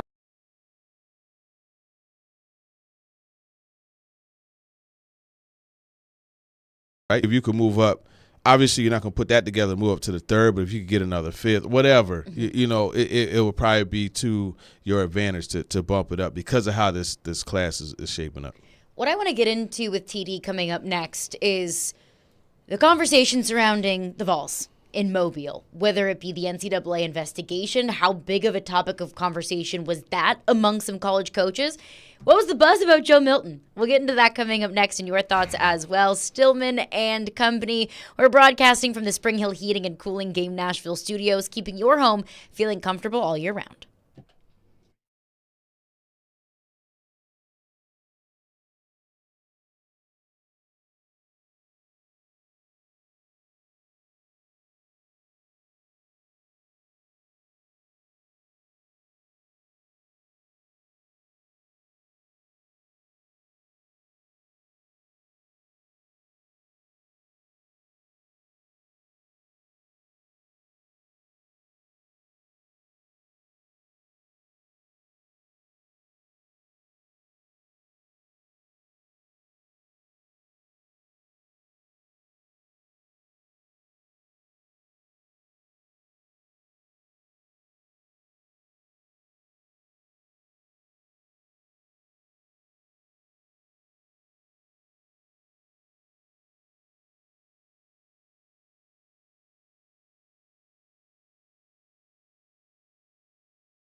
Can you direct us a little bit more we saw in the Florida case a couple of days ago or weeks ago, it involved the quarterback who got away. Do we have a pretty good understanding what this centers around? No specifics there, but I think it stands to reason they got a very high-profile commitment from a five-star quarterback, Nico Iamaleava, who was a freshman on the team this last year and is expected to be the starter and expected to be a star at quarterback. And there were all kinds of stories about, what his NIL haul was. Now, what was true, what was not true, what was, orchestrated or came through the Spire Group and what didn't, we don't know for sure. But presumably that's what the NCAA has been looking into for several months here on this case. That was Pat Forty of SI.com on the Paul Feinbaum Show earlier this week. Caroline Fenton, Teron Davenport in for Jared Stillman today. So Pat Forty initially had this story on the NCAA investigating Tennessee for potential NIL violations. And since then, it has just been a total bleep storm. We had a response from Don D. Plowman, the Tennessee chancellor. We had a response from Danny White, Tennessee's athletic director. They've gotten the attorney generals involved. They're now taking the NCAA to court. So this is a much bigger problem than just the NCAA in Tennessee. This is really, I think, college football against the NCAA. But TD, this broke earlier this week, so I'm interested to hear, was this really a topic of conversation among some college coaches in Mobile? No, I wasn't around too many college coaches. Okay. As I was telling you, there was a little bit on the sideline there with Kirby Smart. I don't remember any other head coaches that I was around, so I can't tell you. And I'm smart enough to tell you, if I don't know, I don't know. Right. I'm not going to sit here and make it up. And I know at events like that, Senior Bowl, Super Bowl, media days, whenever there's a hot topic, it travels fast. Word travels fast. That this is kind of the big topic of conversation. Mm-hmm. That if it was, I think you'd hear about it. If everybody was thinking, oh my gosh, what is this going to turn into? What does this mean? That you would catch wind of that. So that does surprise me a little bit it wasn't really maybe more of a discussion, or it didn't feel like from your perspective it wasn't a bigger discussion than maybe I expected. Yeah, I'm sure it came up. To be honest, the circles that I ran were more focused on, that I ran with rather, were more focused on the pro side of things. Yeah. Even though obviously they know what's going on in college football, it was more on the pro. Joe Milton. Yeah. I don't know if it was something that you tweeted out or maybe another local media member that tweeted out. They had some of the stats of the day, fastest whatever. Uh-huh. There was the longest ball thrown, Joe Milton. Fastest ball thrown, Joe Milton. I said none of those things are any sort of surprise to me.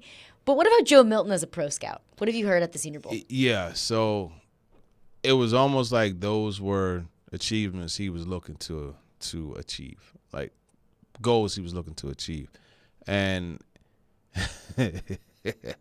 Jordan Reed, ESPN NFL draft analyst, he had the line of the week. He said, Joe Milton is like a jugs machine with the accuracy settings turned off.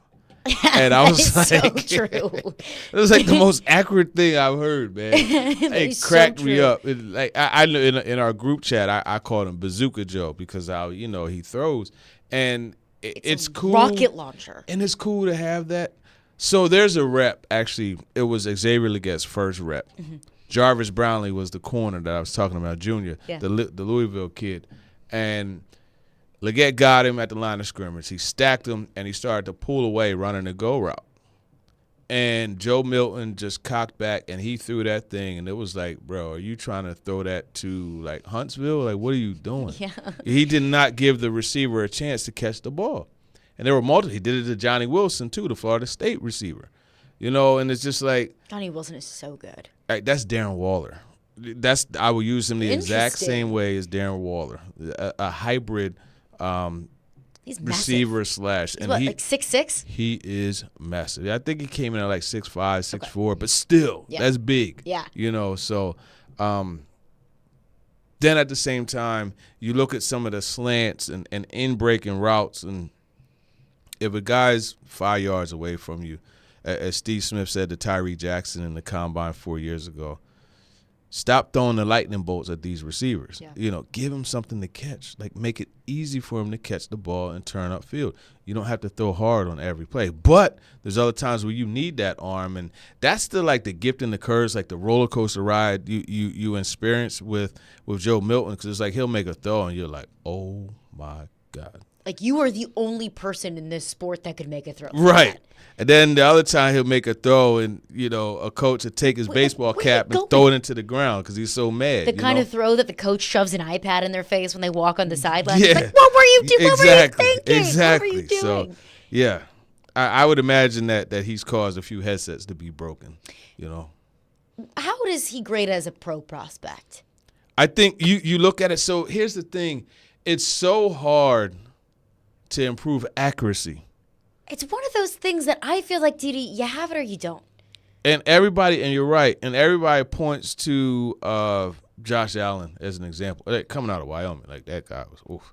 He was a jug Talk machine about jugs with no machine, the accuracy settings. turned off. Yeah, but it got better, so you see something like that, and as a coach, you're like, oh, I could probably do that too, and it's not as easy as you would think. But, I mean, the tools are there, the size, yeah, he has everything. You look at what you would want a quarterback to look at and the arm you would want him to have, that's it. I mean, hell, look at what you want a tight end to look like. That's Joe Milton. Mm-hmm. He's huge. He's massive. Yep. I have to think there is a general manager out there that thinks, I can work with that.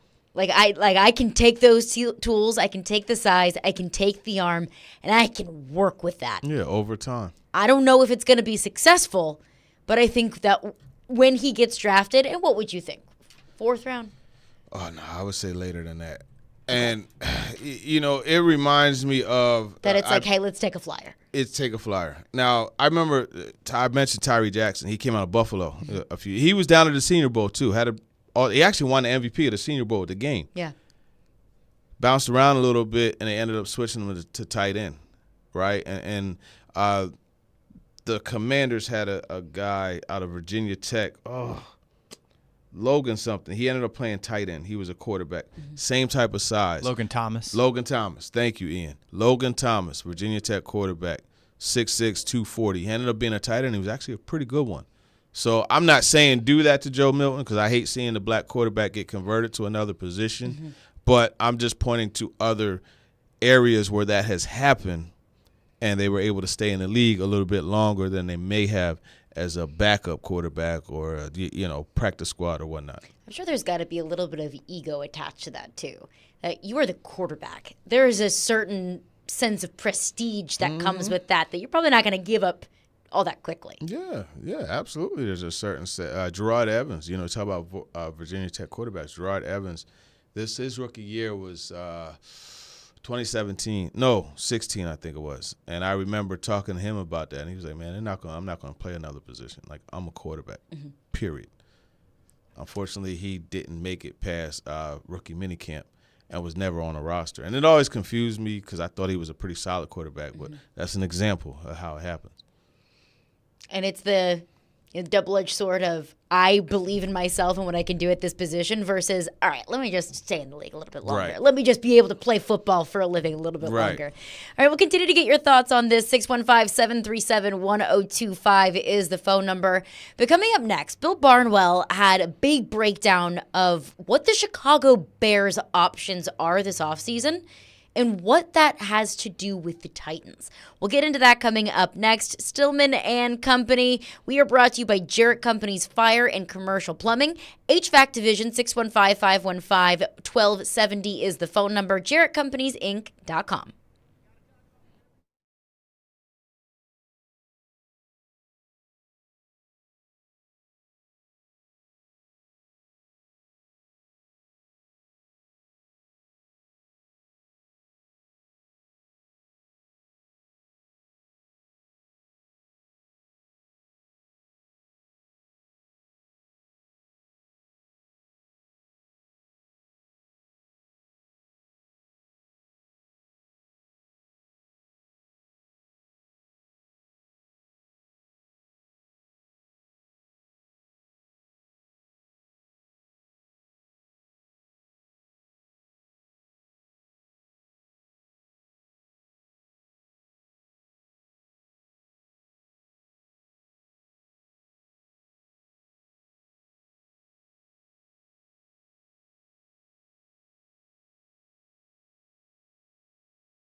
Stillman and company, Caroline Fenton, Teron Davenport in for Jared Stillman today. The Titans have made some coaching additions. Of course, Bill Callahan, Brian Callahan's dad, who's been the offensive line coach with the Cleveland Browns, will be the Titans' next offensive line coach. And that is not a move that I don't think that we can undermine. I think that is massive. Denard Wilson is the Titans' next defensive coordinator. Nick Holes, former Jacksonville Jaguars passing game coordinator, will be the offensive coordinator. We'll get into more of those coaching change, our reaction to it, your reaction to it. But first, I want to get into this article on ESPN.com put out by Bill Barnwell. And Bill Barnwell is kind of breaking down all of the Bears' options this offseason. And it's a great philosophical debate. Do you hold on to the quarterback that you're not entirely sure about, hold on to him and trade the first overall pick to pick up some pieces to put around the quarterback? Or do you trade the quarterback, get whatever pieces you can in return, and draft your quarterback number 1 overall in this upcoming draft? So Bill Barnwell was just kind of breaking down the options, who could be in the market for Justin Fields, and also who could be in the market for the first overall pick. So I thought, okay, great. I'll take a look. The Patriots make sense. They're in the quarterback market. The Commanders make sense. Quarterback market. Giants, okay, interesting. They just signed Daniel Jones to that big deal, but I do think they could be in the quarterback market.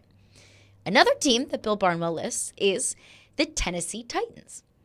Bill Barnwell says that the Bears wouldn't have much use for Will Levis with Fields in tow. So again, this would be a team dealing away its quarterback to go somewhere else.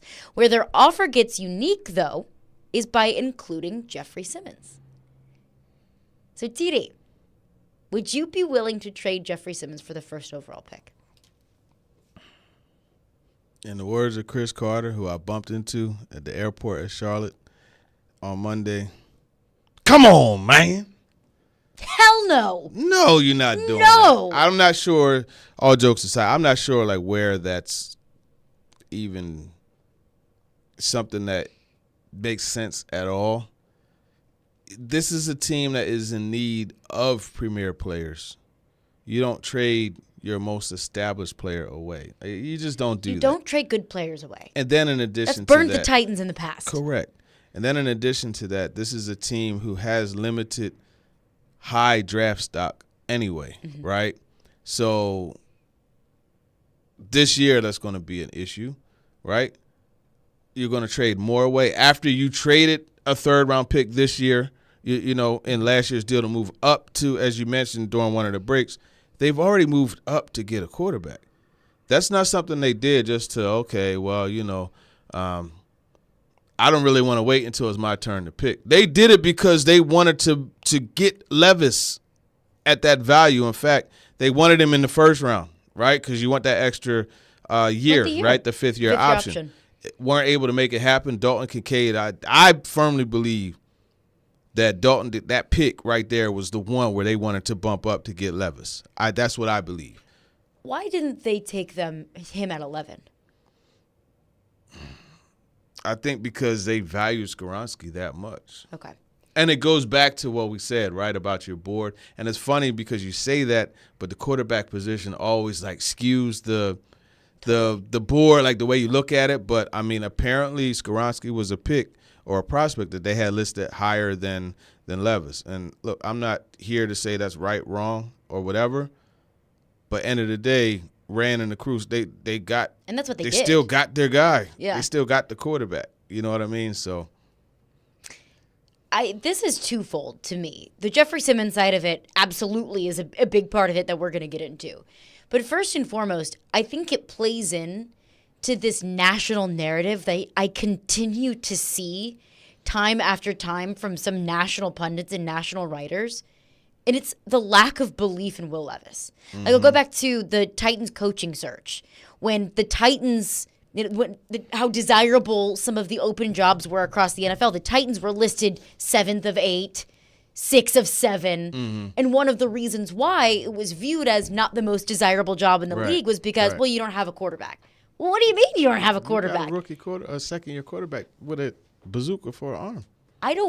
Why is that, TD? I don't know. You know, and it's funny because Levis to me is such a polarizing player. And I talked to him about that multiple times. I'm like, I don't know what it is, like if it's people hate you so much that they want to read you or they love you so much that they want to read you. But anything that I put out there with your name on it is read very heavily. So it's like, why is that? And I think when you look at when he was coming out, and, Jared did this a lot, talking about the personality and how, there's issues and he's this and he's that.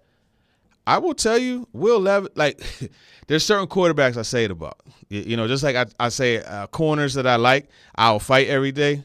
Quarterbacks that are real cool, I'll be like, yo, I could take you to the block. Like, you could come to the cookout, the barbecue, and you'll be all right. Baker Mayfield. Nah, I think Baker will get beat up. He's Joe too much Burrow? of a jerk.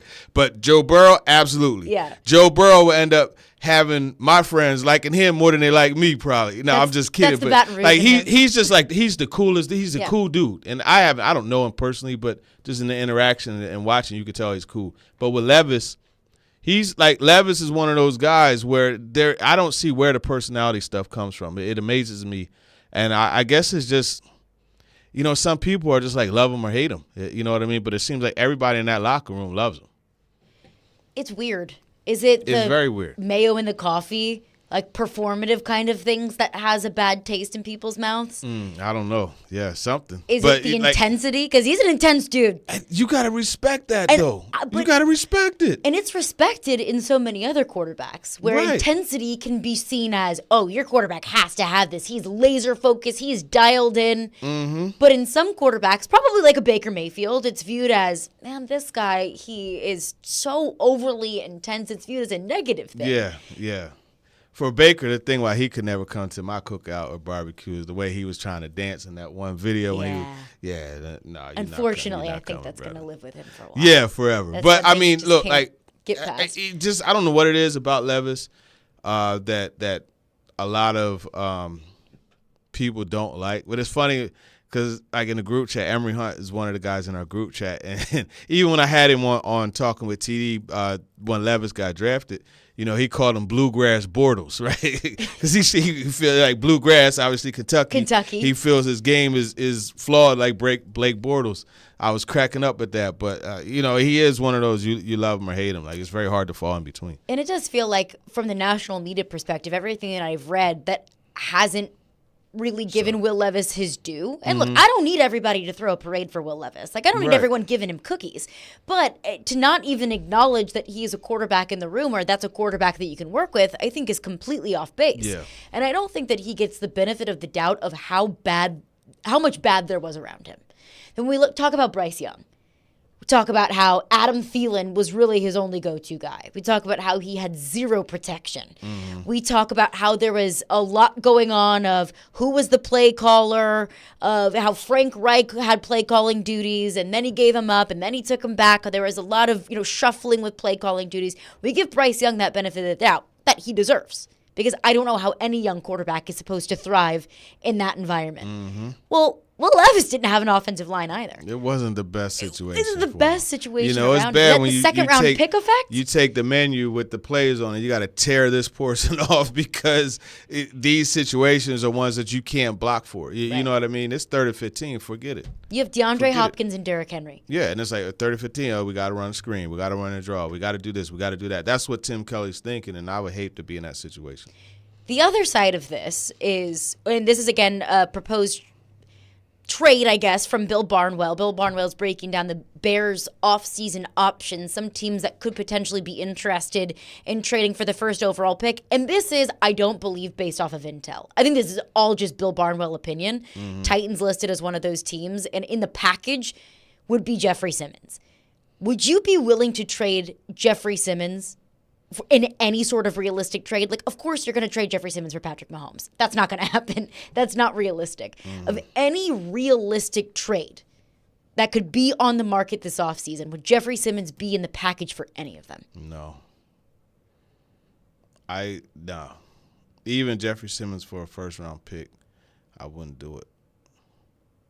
This guy It's too is, valuable. when you I'm move with into the you. new stadium, the first time they run out there, it's going to be him carrying the flag or whatever he's doing. Like, that's going to be the guy running out first.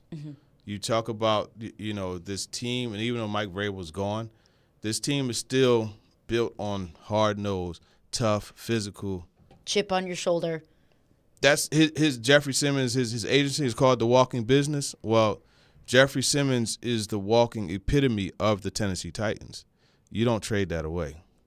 And I get, Byard, everybody's going to say, oh, Byard, blah, blah, blah. But Simmons is that, and he's still in his prime. You don't trade it away. Don't do it. What I want to get into coming up next is I'm with you, TD. I would need Jamar Chase and Tyler Boyd, maybe. Remember, in you return. said reasonable. You said reasonable. You right. know what I mean? I would need something unreasonable in return. There is not exactly. a reasonable trade, I believe, on the market that I would be willing to deal Jeffrey Simmons for. Mm-hmm. But I do want to entertain one trade. Okay. A Tennessee kid who's been talked a whole lot about with the Titans' new head coach. We'll get into that coming up next. Stillman and Company. Hey, 102.5 and 106.3 The Game is officially inviting you to our first ever Super Saturday. Join us on Saturday, February 10th at New Heights Brewery in Nashville from 1 to 5 p.m. for this fun, family-friendly soup fest benefiting the Nashville Predators Foundation.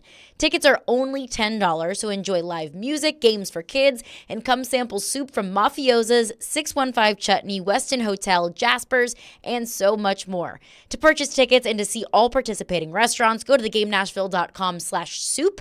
You can also enter to win tickets to Super Saturday. Just text in the keyword soup, S-O-U-P, right now to 615-737-1025.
Stillman and company, Caroline Fenton, Teron Davenport in for Jared Stillman today, breaking down Bill Barnwell's article on ESPN.com. One team that he lists that could potentially, in his opinion, be in play to trade for the number 1 overall pick is the Tennessee Titans.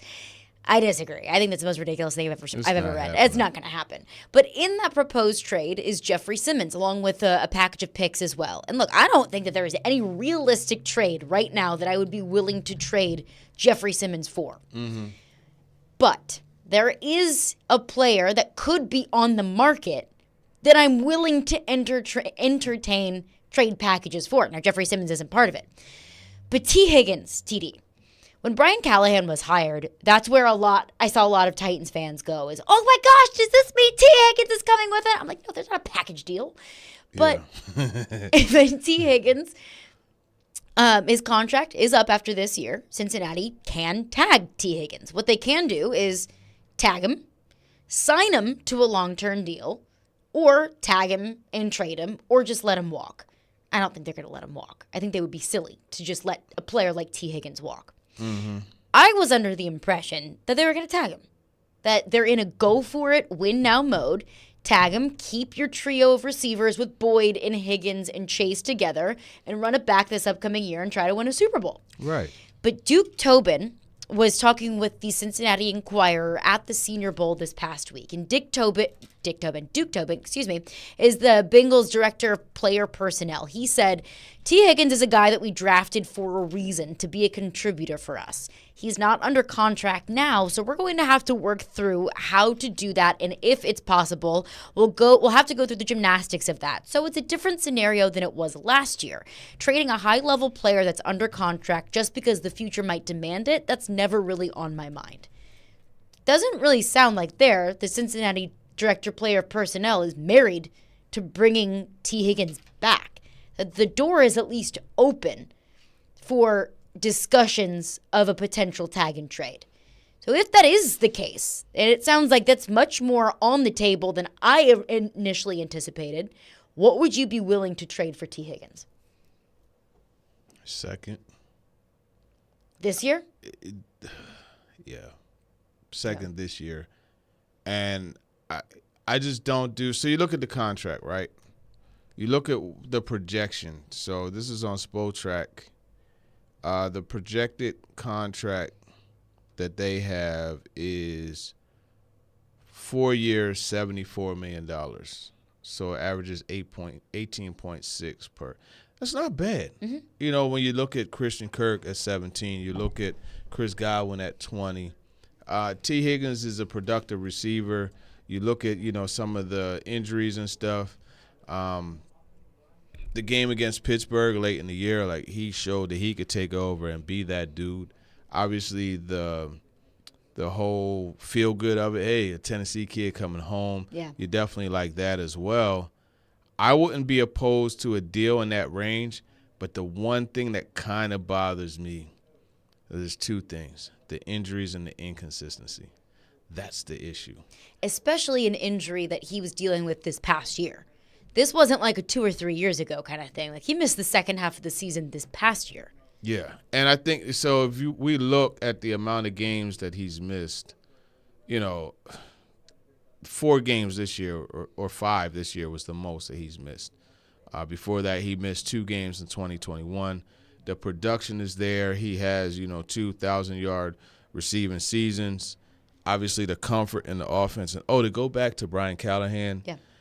And about the clinic, the coaching clinics. In one of them, he talked about T. Higgins, how they used him in the slot fade, right? And then it's like teams start to play on that. So now we have him run a slot fade, throttle down, and work our way back to the quarterback, or we'll have him, outside release, move at the top of the route and go to the inside breaking route and those things. That's something you could do with this offense. So, yeah, he would obviously fit in. We know that. Yeah. But I don't give up a first-round pick and turn around and do the deal just because, okay, how like, what are we catching here? That's what I'm thinking. Like, right. what am I catching? Am I catching a guy that is on the upswing, or am I catching a guy that a Peerless Price? Mm-hmm. So Peerless Price was in Buffalo with Eric Moles. Awesome duo. He left and signed with Atlanta, and it didn't work out. Yeah. Alvin Harper is another example. There's plenty of Robins to the Batman that had to, change their suit and get into the Batman suit, and it wasn't good. If you pay a number 2 like a number 1, that doesn't make him a number 1. Bingo. That's what I struggle with. Mm-hmm. Is T. Higgins a number 1? I think, it goes back to that Steelers game. Like, he sure looked like one then. And there are other times where he's looked like a number 1. But let's face it, like the fact of the matter is, if you're a defensive coordinator coming in to the week going against the Bengals, you're not going to say, man, 5, he's not beating us this week. Right. You're going to say, I don't give a dag. Number 1 is not going to beat. No, number 1 is not going to beat us. If 5 beats us, then so be it. You know what I mean? And that's, and that's not to take anything, because I think T. Higgins is a baller. Right. But I just, That's what I struggle with, and it might not be entirely fair, because T. Higgins is on a team that I think a whole lot of receivers in the league would be a number 2 to Jamar Chase. So, but maybe 3, to be honest with you. Right. Like, he's one of the best receivers in the league. Yeah. But I haven't seen him have to play that number 1 role, at least a majority of his career in Cincinnati, consistently. Of course, he's a year game with here, game there. With Joe Burrow in 2020, and then a game here and game there when Jamar Chase was out with injury. But the other thing here with T. Higgins, I would say that if it's a trade situation, it's likely a tag and trade. So you're trading for him, and then you have to sign him to the contract the next year. That's probably going to be what, like 28 a year? And that's the problem. That's the problem. So it's like, I get that. This, outside of Cincinnati, I think this would be the best fit for him, because he's already proven that he could be successful in this offense. Right. I know, there was one of these stories that had 5 best destinations for T. Higgins, and none of them were Titans. It's like, did you forget the offensive coordinator? Not the most obvious destination for T. Higgins. So, but it's just all right. Let me ask you this: if you don't sign T. Higgins or trade for him, would you give $25 million a year to Mike Evans? Because that's what he's saying that he's going to get. I feel like the Bucs are going to sign him back. I do too, but if he does hit the market, no. Right. No. I mean, Mike Evans is what, 30? That's the problem. That's the age. He still is playing at a really high level. He's so good, man. He's so good. To have your 2 top receivers be D-Hop and Mike Evans. Yeah, I wouldn't do it. 2 receivers that are at the latter end of their careers, still playing at a very high level. I can't do that. You make a great point. That if I had to choose, trade for T. Higgins or sign Mike Evans to $28-30 a year, I'm going to trade for T. Higgins. I would be willing to trade. Now, Jeffrey Simmons, I'm sure, is going to be in a lot of these conversations, but if the Bengals say it's Jeffrey Simmons or no deal, I'm hanging up the phone and saying no deal. They get to the Jeff part, I'm hanging the phone I'm up. done. No. Yeah. Like, if the asking price starts at Jeffrey Simmons, it's going to be short negotiation talks. Yeah, I'm with you that I would trade a second, but I would see how interested Cincinnati is in a 25 second. The Titans don't have a third this year. Yeah. That if you take, let's say, for instance, Joe Alt in the first round, you trade your second round pick this year for T. Higgins, you don't pick until what, the 4th round? Yeah. And so that means you got to spend heavy. That's a much different caliber of player than you're going to get in the second or third. And that means you got to spend heavy in free agency. Right. So that means you will sign one of the top receivers on the market. You look at a guard like Robert Hunt, he's going to command a lot of money. You look at the cornerback position. If Snead should become available, he's going to – I don't think that the Titans are going to just like, hey, man, I got all this money in my pocket, I'm going to spend it. Mm-hmm. I think they're going to be smart with it, and I think you got to look at, where the leadership in the organization has come from, right? Chad Brinker, the Packers, outside of that 1 year when they signed the Smith brothers, Zadarius and Preston Smith, they haven't been like huge spenders to where it's like, wow, they invested $100 million in contracts this year. No. You look at the 49ers. They've been very effective with their money, efficient with their money. You know what I mean? Mm-hmm. Yeah, Debo got paid, but it took – there were a lot of things that had to happen for him to get paid. Where do the leaders of this organization come from? San Francisco and Rand Carthon. Green Bay and Chad Brinker. And, of course, you have Anthony Robinson in there. And, the Falcons have been active, but that's another team that doesn't spend huge amounts of money. So I don't see them coming out and saying, we're going to sign the top this, and this. It's going to be efficient, but they're going to supplement it with the draft. And if it came down to Rome Odunze, Malik Neighbors at 7, or trade T. Higgins, let me draft the guy. Yeah. And then I get 5 years of that receiver, of an elite receiver that I can add into this offense. And then, of course, that brings up the question of what do you do at left tackle? What do you do on the offensive line? Mm-hmm. Of course, that's something that can't go ignored. Rome is so fun to watch. He is he has the stickiest hands. Yeah, and I love the way he plays. Exactly, and I love the way he plays on the boundary. Mm-hmm. That's the thing that's so exciting to me, how he plays on the boundary. I've seen people compare him to DeAndre Hopkins. I don't like doing that to any kid because Hopkins is one of the best ever. But I could see what they're saying just as far as like the ability to make plays in those situations. So balls that don't look like they can even be caught. Yeah. And he does it with ease. But I don't think that trading for T. Higgins solves all of your problems. Right. I actually think that trading for T. Higgins, while it solves one, it creates some others. I want to get into your thoughts on this. 615-737-1025 is the phone number. What would you be willing to trade T. Higgins? Is there a trade on the market that you'd be willing to trade Jeffrey Simmons for? I say no. TD says no. What say you? We'll get into your thoughts on that coming up next. Plus, Nick Foles hired as the Titans' next offensive coordinator. Does that maybe bring back some bad memories of maybe the former regime? We'll talk and discuss that coming up next. Stillman and Company, 102.5, 106.3 The Game.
Stillman and Company, 102.5, 106.3, The Game and The Game Nashville app. We are streaming live on Twitch, Twitter, YouTube, and Facebook Live every single day.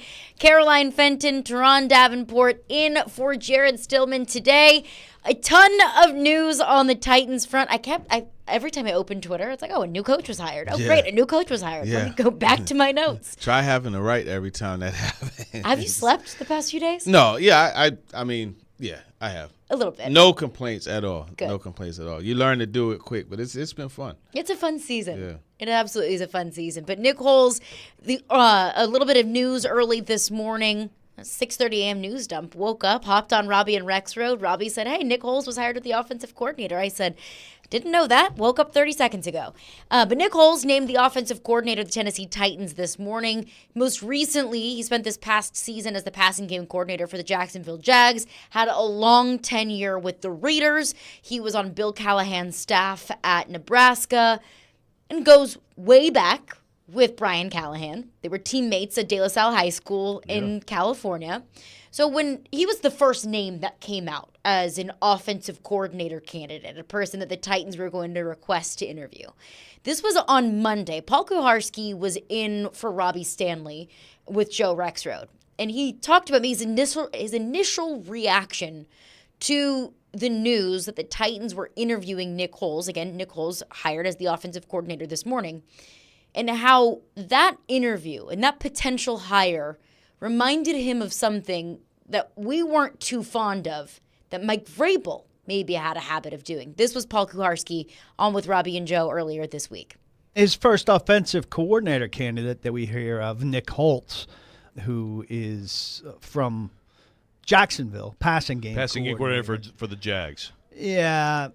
You know, it's a Vrabel-esque kind of connection. You know, he worked for his dad for a year at Nebraska, and he was a teammate of his at De La Salle out in California.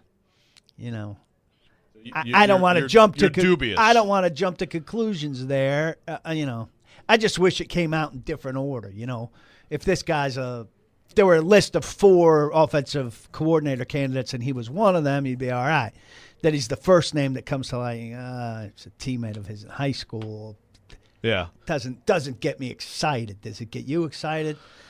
Well, look. It's if we had problems with Vrabel bringing a bunch of guys from the Texans that he worked with, then we should question a college, high school teammate. All right, again, that was Paul Kuharsky on with Robbie and Rexrode earlier this week. So that was before it was announced that Nick Holes was hired as the next offensive coordinator. Now, TD, I want to get your thoughts on this. But my initial reaction to that is all coaches hire their buddies. It's a relationship-based business that you hire people that you've coached with before, that you have relationships with, you come from the same tree. That's what coaching is. It's coaching trees. The reason why I think Mike Vrabel got a bad rep for quote-unquote hiring his buddies is because he didn't move on from some of said buddies when they didn't turn out to be that great of coaches. Craig Aukerman, for example, that was one that we talked about for so long, for so many years, that Mike Vrabel just wouldn't move on from. Todd Downing, I didn't see a reason to retain Todd Downing in year 2. That Mike Vrabel maybe had a tendency to hold on to his buddies a little bit too long. Hiring your buddies is one thing. Holding on to your buddies for too long when they might not be helping or even hurting the football team, that's a completely different story. That's something that I think Mike Vrabel struggled with. In this situation, I don't have a problem with it. I have questions about Nick Holes. I have questions about, like you mentioned, a lack of involvement with and developing pro quarterbacks. That he hasn't been an offensive coordinator before. But him playing with Brian Callahan in high school, that's not a concern of mine. Them being pals, not necessarily a concern of mine. Yeah, I don't have concerns about the ties that, are there. Maurice Jones-Drew was on that team also, and it turned out Nick Holes coached Maurice Jones-Drew with the Raiders in Oakland. But if I'm doing something for the first time, I want guys that I've been through the wire with. I want them on my team. So I understand it. the concern is still there, as we mentioned. Okay, where's your catalog of quarterbacks in the league? So that's something. But I think the good thing with this, and it goes back to what Brian Callahan said about accountability and what he said about the standard. This is the standard. I'm going to tell you again. One more time. This is the standard, okay? We're going to be clear and concise with the communication of where the standard is. Mm-hmm. If we're not here or preferably here, there's going to be consequences. Yeah. And I think him making it clear that that's the goal, that's the mission, when he was asked about some of the pillars he lives by, clear and concise communication, establishing the standard, and holding people, not players, people to the standard. So coaches included. So if he's someone that practices what he preaches and the standard's not met, whether it's a coach's fault or a player's fault, there's going to be consequences. I want to see how he holds them to those consequences. So to your point, right, it is bad to let a buddy hang on when he should be, moved on from, but I don't think it's bad to hire a buddy. And after this season, if Nick Foles is just not doing what he needs to do and Brian Callahan doesn't make a move, then I have a problem. Then we can talk about that. But right now, I think he needed to hire a quote-unquote buddy. I mean, he's going to be calling plays. He's going to be working in lockstep with the offensive coordinator. It's essentially like the offensive coordinator is going to be attached to his hip because Brian Callahan is a quasi-offensive coordinator calling the plays. Mm-hmm. I need you to be on the same page. I need you to have that foundation of a relationship. I need you to know what I'm thinking before I say it. Yeah, we have to be on the same page. And it's funny because, do you want a shotgun marriage in head coach and coaching staff? But you're against a shotgun marriage in head coach and GM. Like, what are we doing here? I'm anti-shotgun marriage all the way around. Period. Yeah, I think you build a foundation. Yeah. But see, the thing is, though, right, you look at John Lynch and Kyle Shanahan. Mm-hmm. It was somewhat of a shotgun marriage, but it was allowed to grow into what it is now. And and both parties were equally invested in making it work. Mm-hmm. And we know, that's the key. May not have always been the case here, where there was a good relationship, but it wasn't a productive one. And it applies to the coaching staff as well. And I said, look, I understand that under Rand's job description is he has oversight of the coaching staff.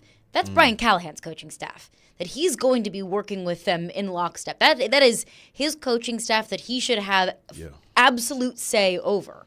Because we saw what it looks like when you have a shotgun marriage between a head coach and an offensive coordinator with LaFleur and Vrabel. It could be bad. It can be bad.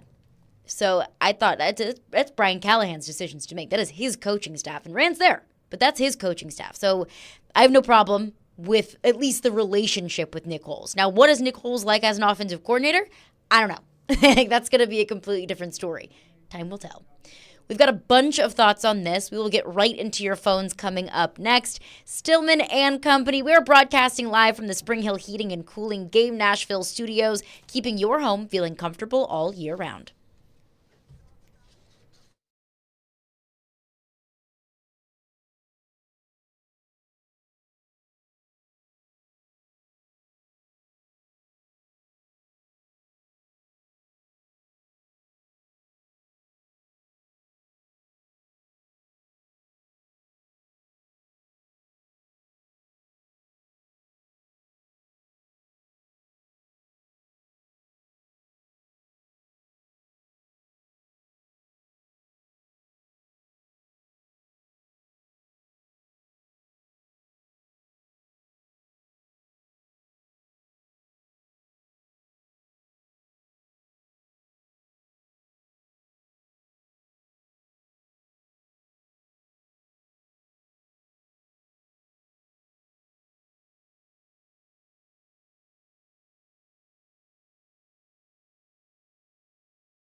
How would you describe, or how would you want others to describe your teaching style, your coaching style?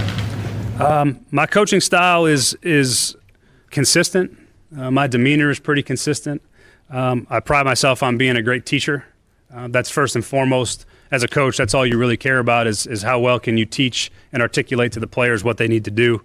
I have plenty of intensity.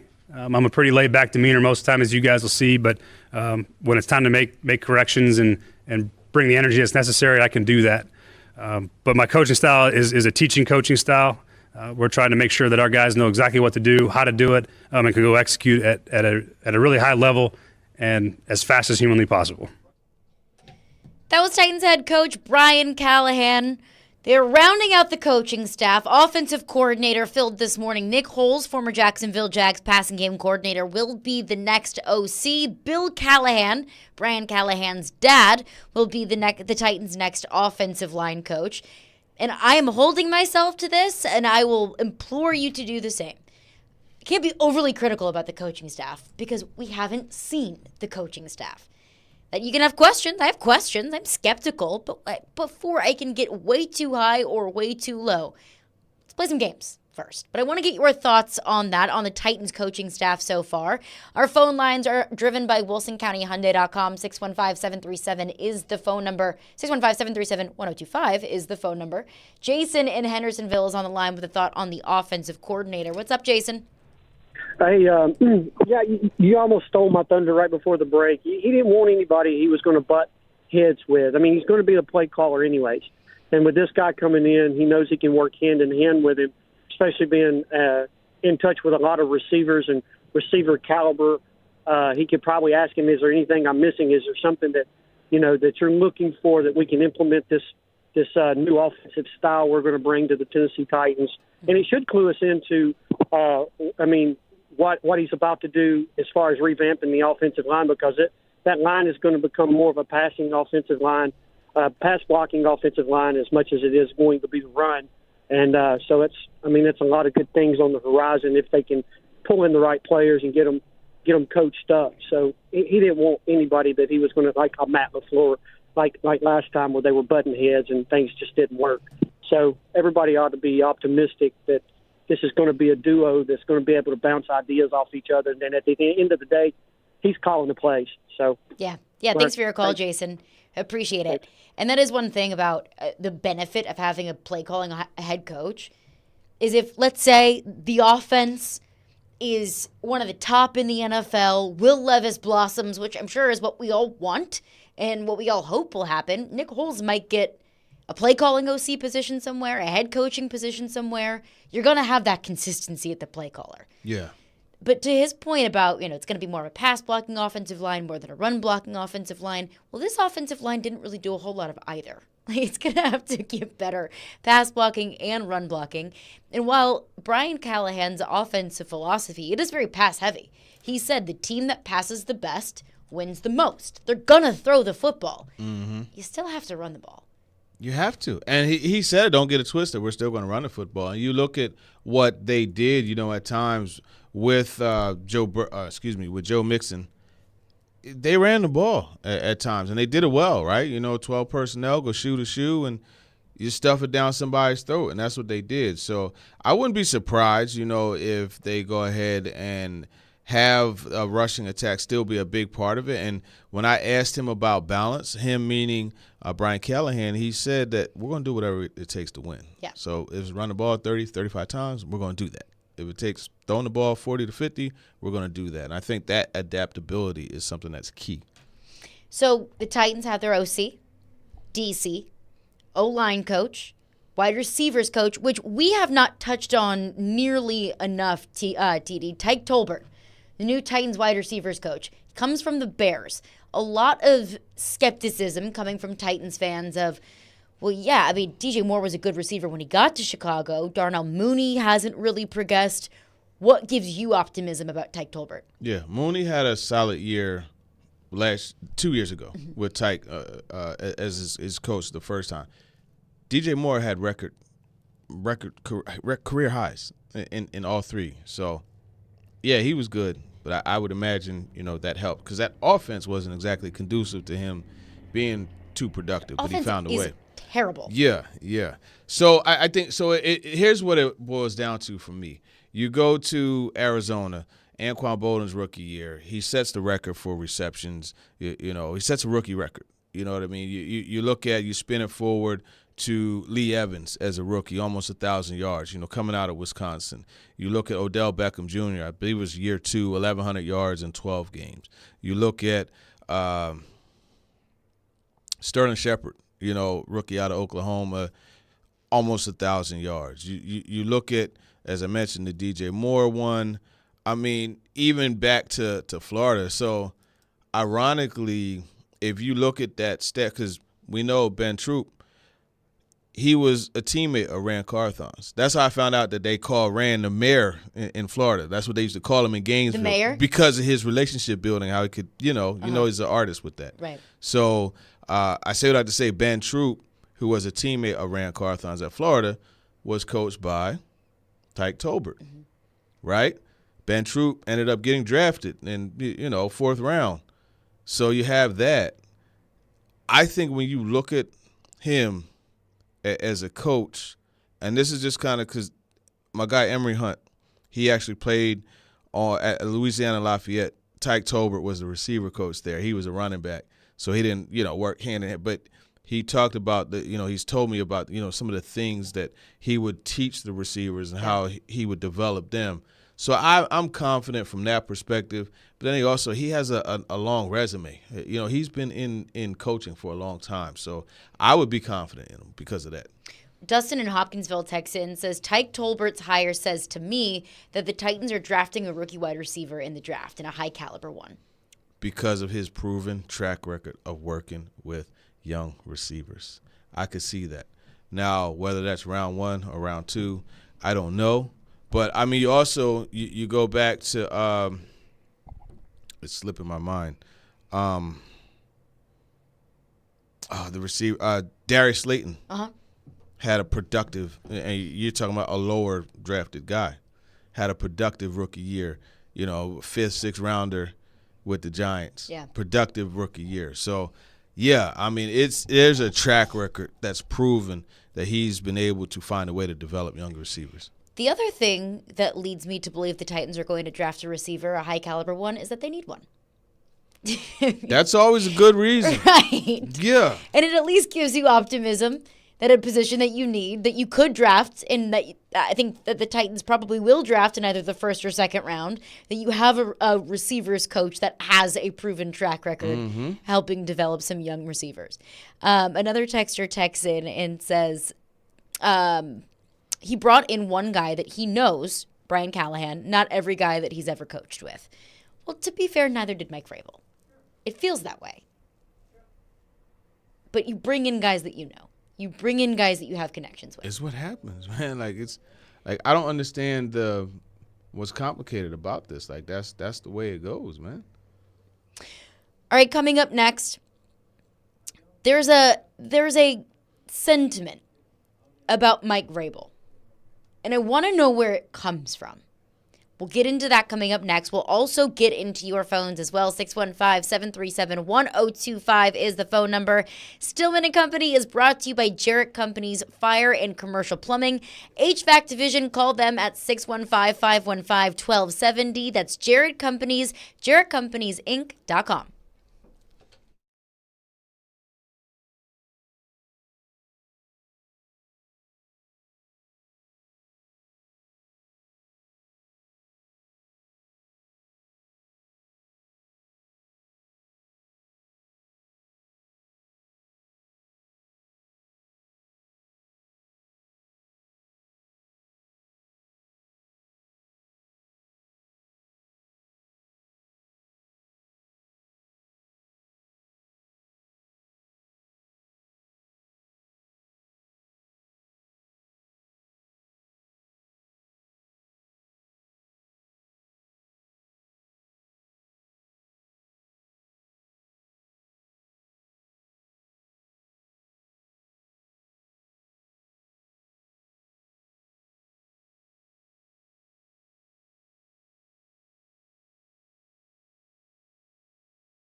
What about Vrabes? We all assume Mike Vrabel would probably get a job as well. What do you think was going on with him, and what do you think the future looks like for him as far as coaching the NFL? I don't know how Mike Vrabel doesn't have a job. I don't know how he lost his job. I'm having a hard time understanding that. Forget about how he didn't have a job. I think, to me, Mike Vrabel's as good a coach as anybody in the league. I mean, the fact that he played Kansas City in a game where it went to overtime, and his quarterback, and they didn't get a first down past the second quarter, and he got the game into overtime. That tape should be forever watched. I mean, it's unbelievable. He gets his team ready. It's not his fault that they missed on a lot of first-round draft picks. They were collaborative in Tennessee. John Robinson had all the say in the terms of the personnel. He hired Mike. They were collaborative there. They just missed on some players, right? They hit on some guys down the road, and they missed on some. And this was a tough year. They're trying to make Will Levis a young player. I don't understand it. I don't know how you could spend time around Mike Vrabel and not think that this guy is a leader of men and is going to make our team better. You don't even interview him. I mean, you don't even bring him in for an interview. That was Michael Lombardi on the Pat McAfee show earlier today. Stillman and company, Caroline Fenton, Teron Davenport in for Jared Stillman today. So Mike Vrabel misses out on this head coaching carousel, at least this year. How surprised were you, TD, that Mike Vrabel didn't get a job in this cycle? Yeah, I was very surprised that he didn't get a job. I thought for sure he would have gotten one, but it just is a testament to how things got rolling, right? This process went pretty fast. And you look at how even the Titans had to speed their process up a little bit with Brian Callahan because they were convinced that he was the guy. And, there were interviews lined up for him to go elsewhere. And given the pace that it was going, who knows? It might have been him in Carolina instead of Dave Canales, or him in Atlanta instead of Raheem Morris. So it's just, to me, when you look at it, just stuff went fast, and it didn't seem like Mike Vrabel's interviews came out until later. Right. And I think that kind of, if he didn't, in fact, get those requests until later, I think that put him behind the at a staggered start. It could have been a few teams' second option. Like I've heard, and I don't know how much truth there is to this, that if Jim Harbaugh said no to the Chargers and he decided to stay at Michigan, then they would have hired Mike Vrabel. It could be convenient to say now because that didn't happen.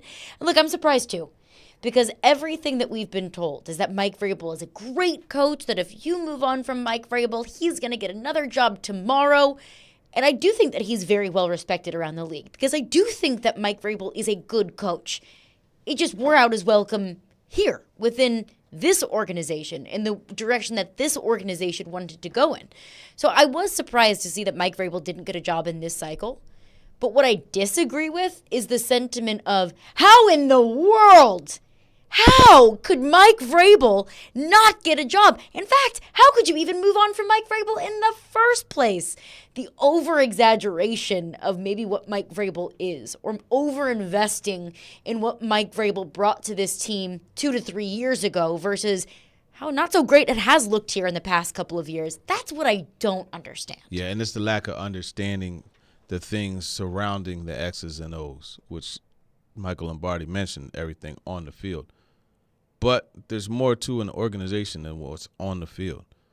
How the vibe is within those four walls, how the collaboration is going, how the willingness that this organization has to move forward to being a more modern offense, a more innovative just business group overall, how is that being adhered to? I don't know that it was where, well, no, I'm not going to say I don't know. It clearly was not where they wanted it to be, and that's why Mike Vrabel is not the head coach of the Tennessee Titans anymore. Now, as far as him getting another job, I don't know that it's a no-brainer. I would imagine, I mean, think about it, right? Let's say you're Arthur Blank, and you're like, man, Mike Vrabel's a darn good coach. Mm-hmm.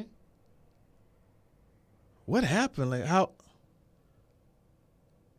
If there was that bad of a disagreement there, or that bad of a situation there, to where they let go of a coach that good, is that really what I want? Red flags pop up a little bit. Exactly, and this is I'm not saying, like, me personally, I'm running an organization. Hey, Mike, come on, man. Yeah. Let's run it. Let's do it. You know what I mean? That's how I would hire him in a heartbeat if it's my organization. But my vision would probably be aligned with his vision.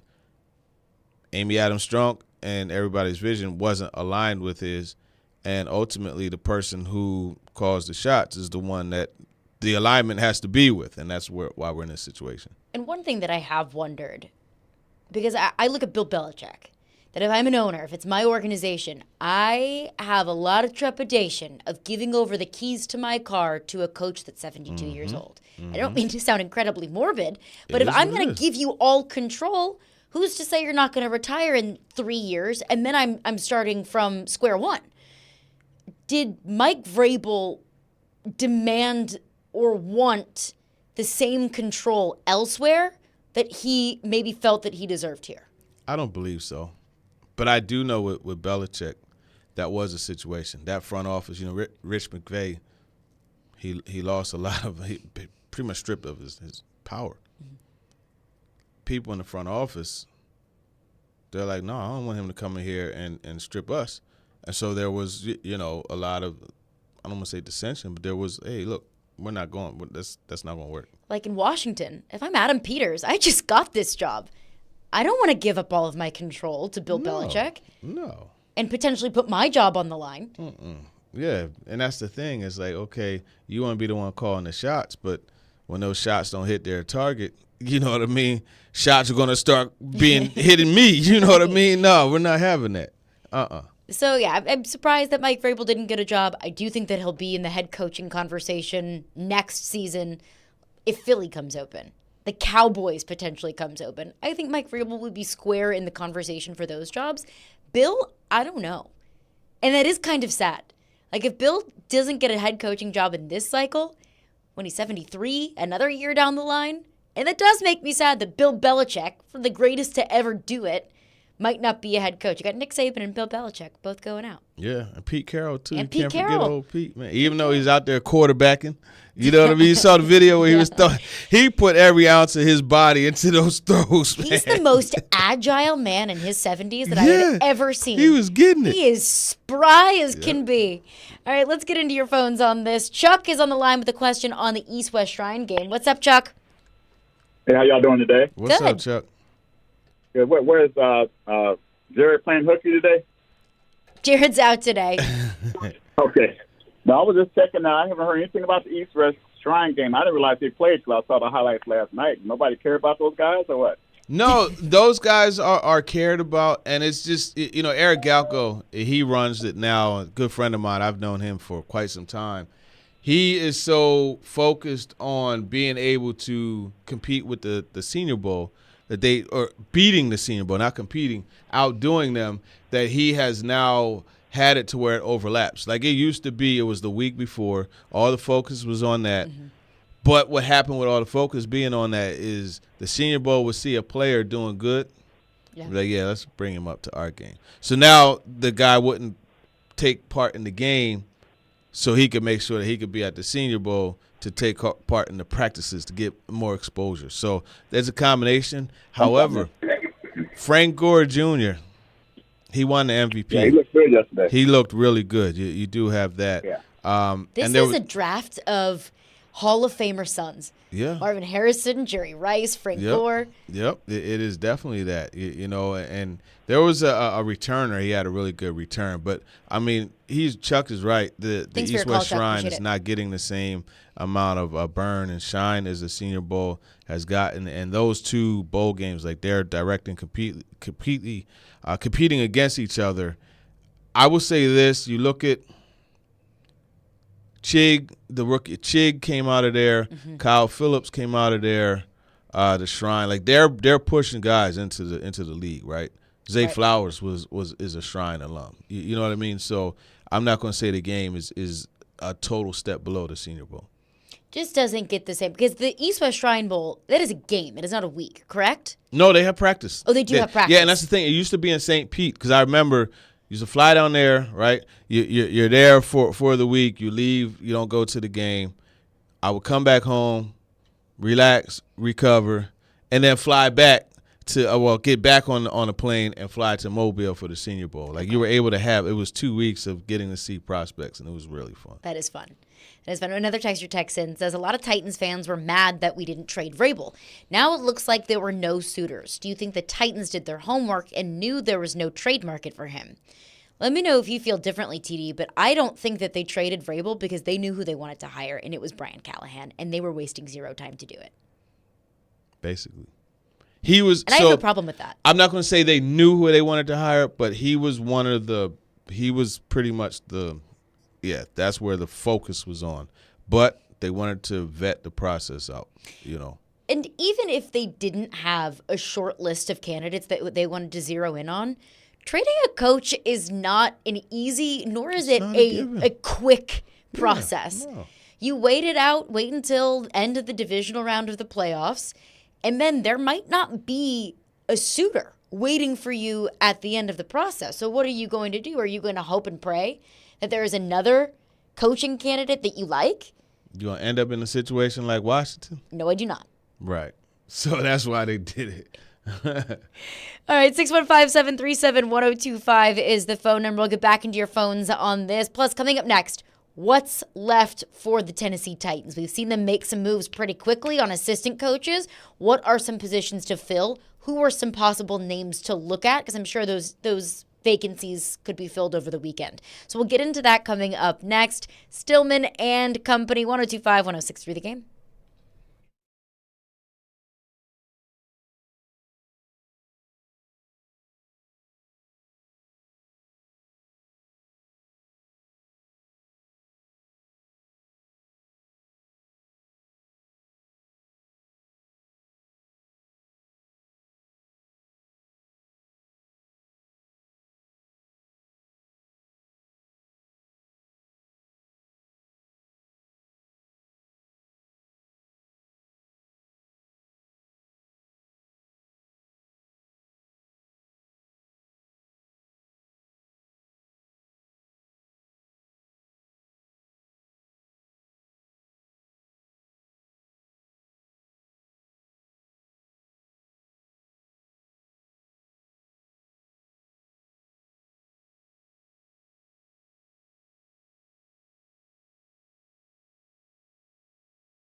interesting one.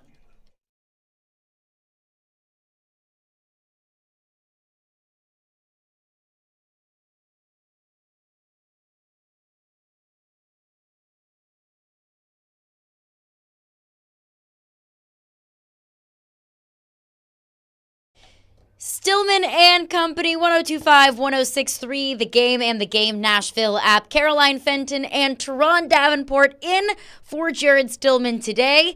The Titans have made a flurry of coaching hires. Most recently, a couple of hires on the defensive side of the ball. TD, you broke this today. Former Falcons defensive backs coach Steve Jackson and Frank Bush, linebackers coach, have joined the Titans defensive staff. Do we know for certain what their job titles will be here, or is that just the titles that they had in Atlanta?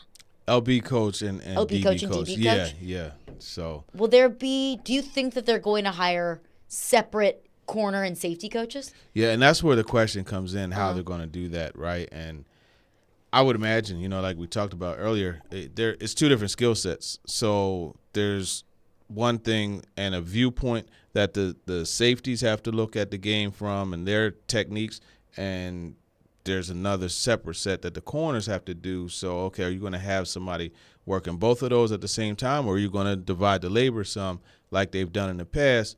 And that's where I think a guy like a Justin Hamilton, who coincidentally, he's assistant DB coach with the Titans up until this point. He hasn't been let go. He was down there at the Senior Bowl, and I tell you what, he was coaching them up.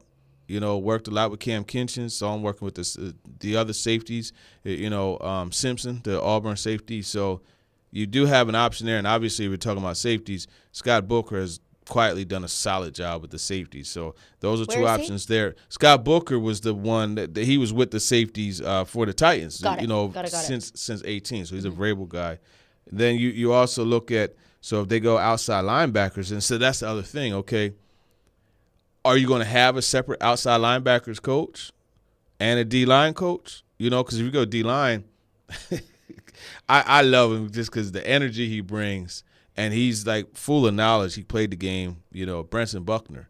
Now, for whatever reason, I don't know what happened in Jacksonville, but he was fired there in January, just this past month, right? So it's crazy. January went by so fast, but I felt like January was a year. Yeah, you think so? I felt it went by fast for me, but nevertheless, Buckner is a guy that I will look at hiring because it's another veteran coach on your D line.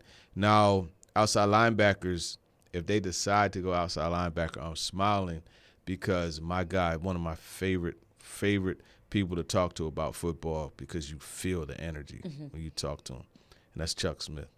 Call him the pass rush doctor. Where is he? He's in Baltimore right now. Mike Herndon, PaulKaharski.com. He put that out there. Wonder if Denard Wilson is able to bring him. Now, I don't know how that would happen because it would be a lateral move. But I'll put it to you this way. Jadeveon Clowney. He looked like a different guy this year. Career high. And you notice what happened with him. He was finishing better, and he was better with his hands, right? Getting to the quarterback. Because he would always get pressures, right? You remember, that was the argument. Oh, he's getting all the pressures, but he has 3 sacks. Right. Well, he got 9.5 this year. Kyle Van Noy, a proven veteran, guy been in the league for a long time. Career high, 9 sacks, right? Big part of that is Chuck Smith. So if you could get him in there and you get him working with Harold Landry, and Chuck Smith is so good that he and Von Miller together created pass rush moves, right? The go swipe, you show the hands, you pull them, and then you swipe it down. You know what I mean? Right. And like it's to bring a guy like that, this pass rush would explode, just like the Ravens did last year. So you have that, and then you compare him with I feel bring Coach Locust back. Lori Locust. Yeah. She was working with the guys at the Shrine Week. And I remember her working on. So actually, Caleb Murphy. I talked to Caleb Murphy, the undrafted free agent, talked to him about her, and like he lit up, and he talked about how coming from Ferris State, like very raw, but she helped refine his tool set. You know what I mean, and get him to learn pass rush moves and different things, and even the timing on how close you get to an offensive lineman before you swipe his hands down and stuff like that. I remember watching her and Ryan Crow work with him specifically, and she also worked with Harold Landry. They would go on a separate side and work during special teams. And I think retaining coaches like that are so key because Jannard Wilson, just with his history, I think that a big bit of his attention is going to be paid on pass defense. Yeah. The corners and the safeties and the back end of the field. The back end. Yes, yeah, the exactly. back end. When you think about Brian Callahan's offensive philosophy, it's so pass heavy. Well, that translates on the defensive side of the ball. Exactly. Because it's important is stopping the pass and getting to the quarterback. Yeah. Yeah, no, absolutely. And, you look at the defensive side before we move to just touch on the offense real quick. Lou Riddick, he had a tweet. Yeah. And so in 2016, March 9th, 2016, he posted, remember the name Jannard Wilson, DB coach for the Rams. He played key role in development of CB's Tremaine Johnson and Janoris Jenkins. Those were two really good young corners. They both went on to get big-time deals. Jenkins went to the Giants and got one. Tremaine Johnson stayed with the Rams. And then he said, should have never taken, this was 4 hours ago, should have never taken this long for him to become a coordinator. Next stop, head coach. Well done at Titans. We'll see about the head coach side of things. Hopefully that does happen. But, there's an endorsement right there. Yeah. Special teams, I don't think is as much of a third of a unit as it has previously been, but it's still something to look at. I'm not sure about the coordinator, but you talk about an assistant. The one part of special teams that was good this year were the gunners. Mm-hmm. There's a guy they call him Co-Cap. That's what they called him back in Baltimore, by the name of Anthony Levine, Sr. Absolutely good. So there's a bunch, man. We're running over. I hear the Oscar music. Running back coach Deuce Staley, James Otten is a good option too. Are you going to be watching the Pro Bowl games this weekend? No, I'm not going to watch that. I'm watching Senior Bowl tomorrow, though. I will be watching the Senior Bowl. I have no interest in the Pro Bowl games. Nah, I'm good. Miss you with a flag football game. Yeah. Hope they have a blast, though. Me too. TD, appreciate you for stopping by. Definitely. Thank you. It's been a blast. All right. For TD, Caroline Fenton, ESPN Radio is up next.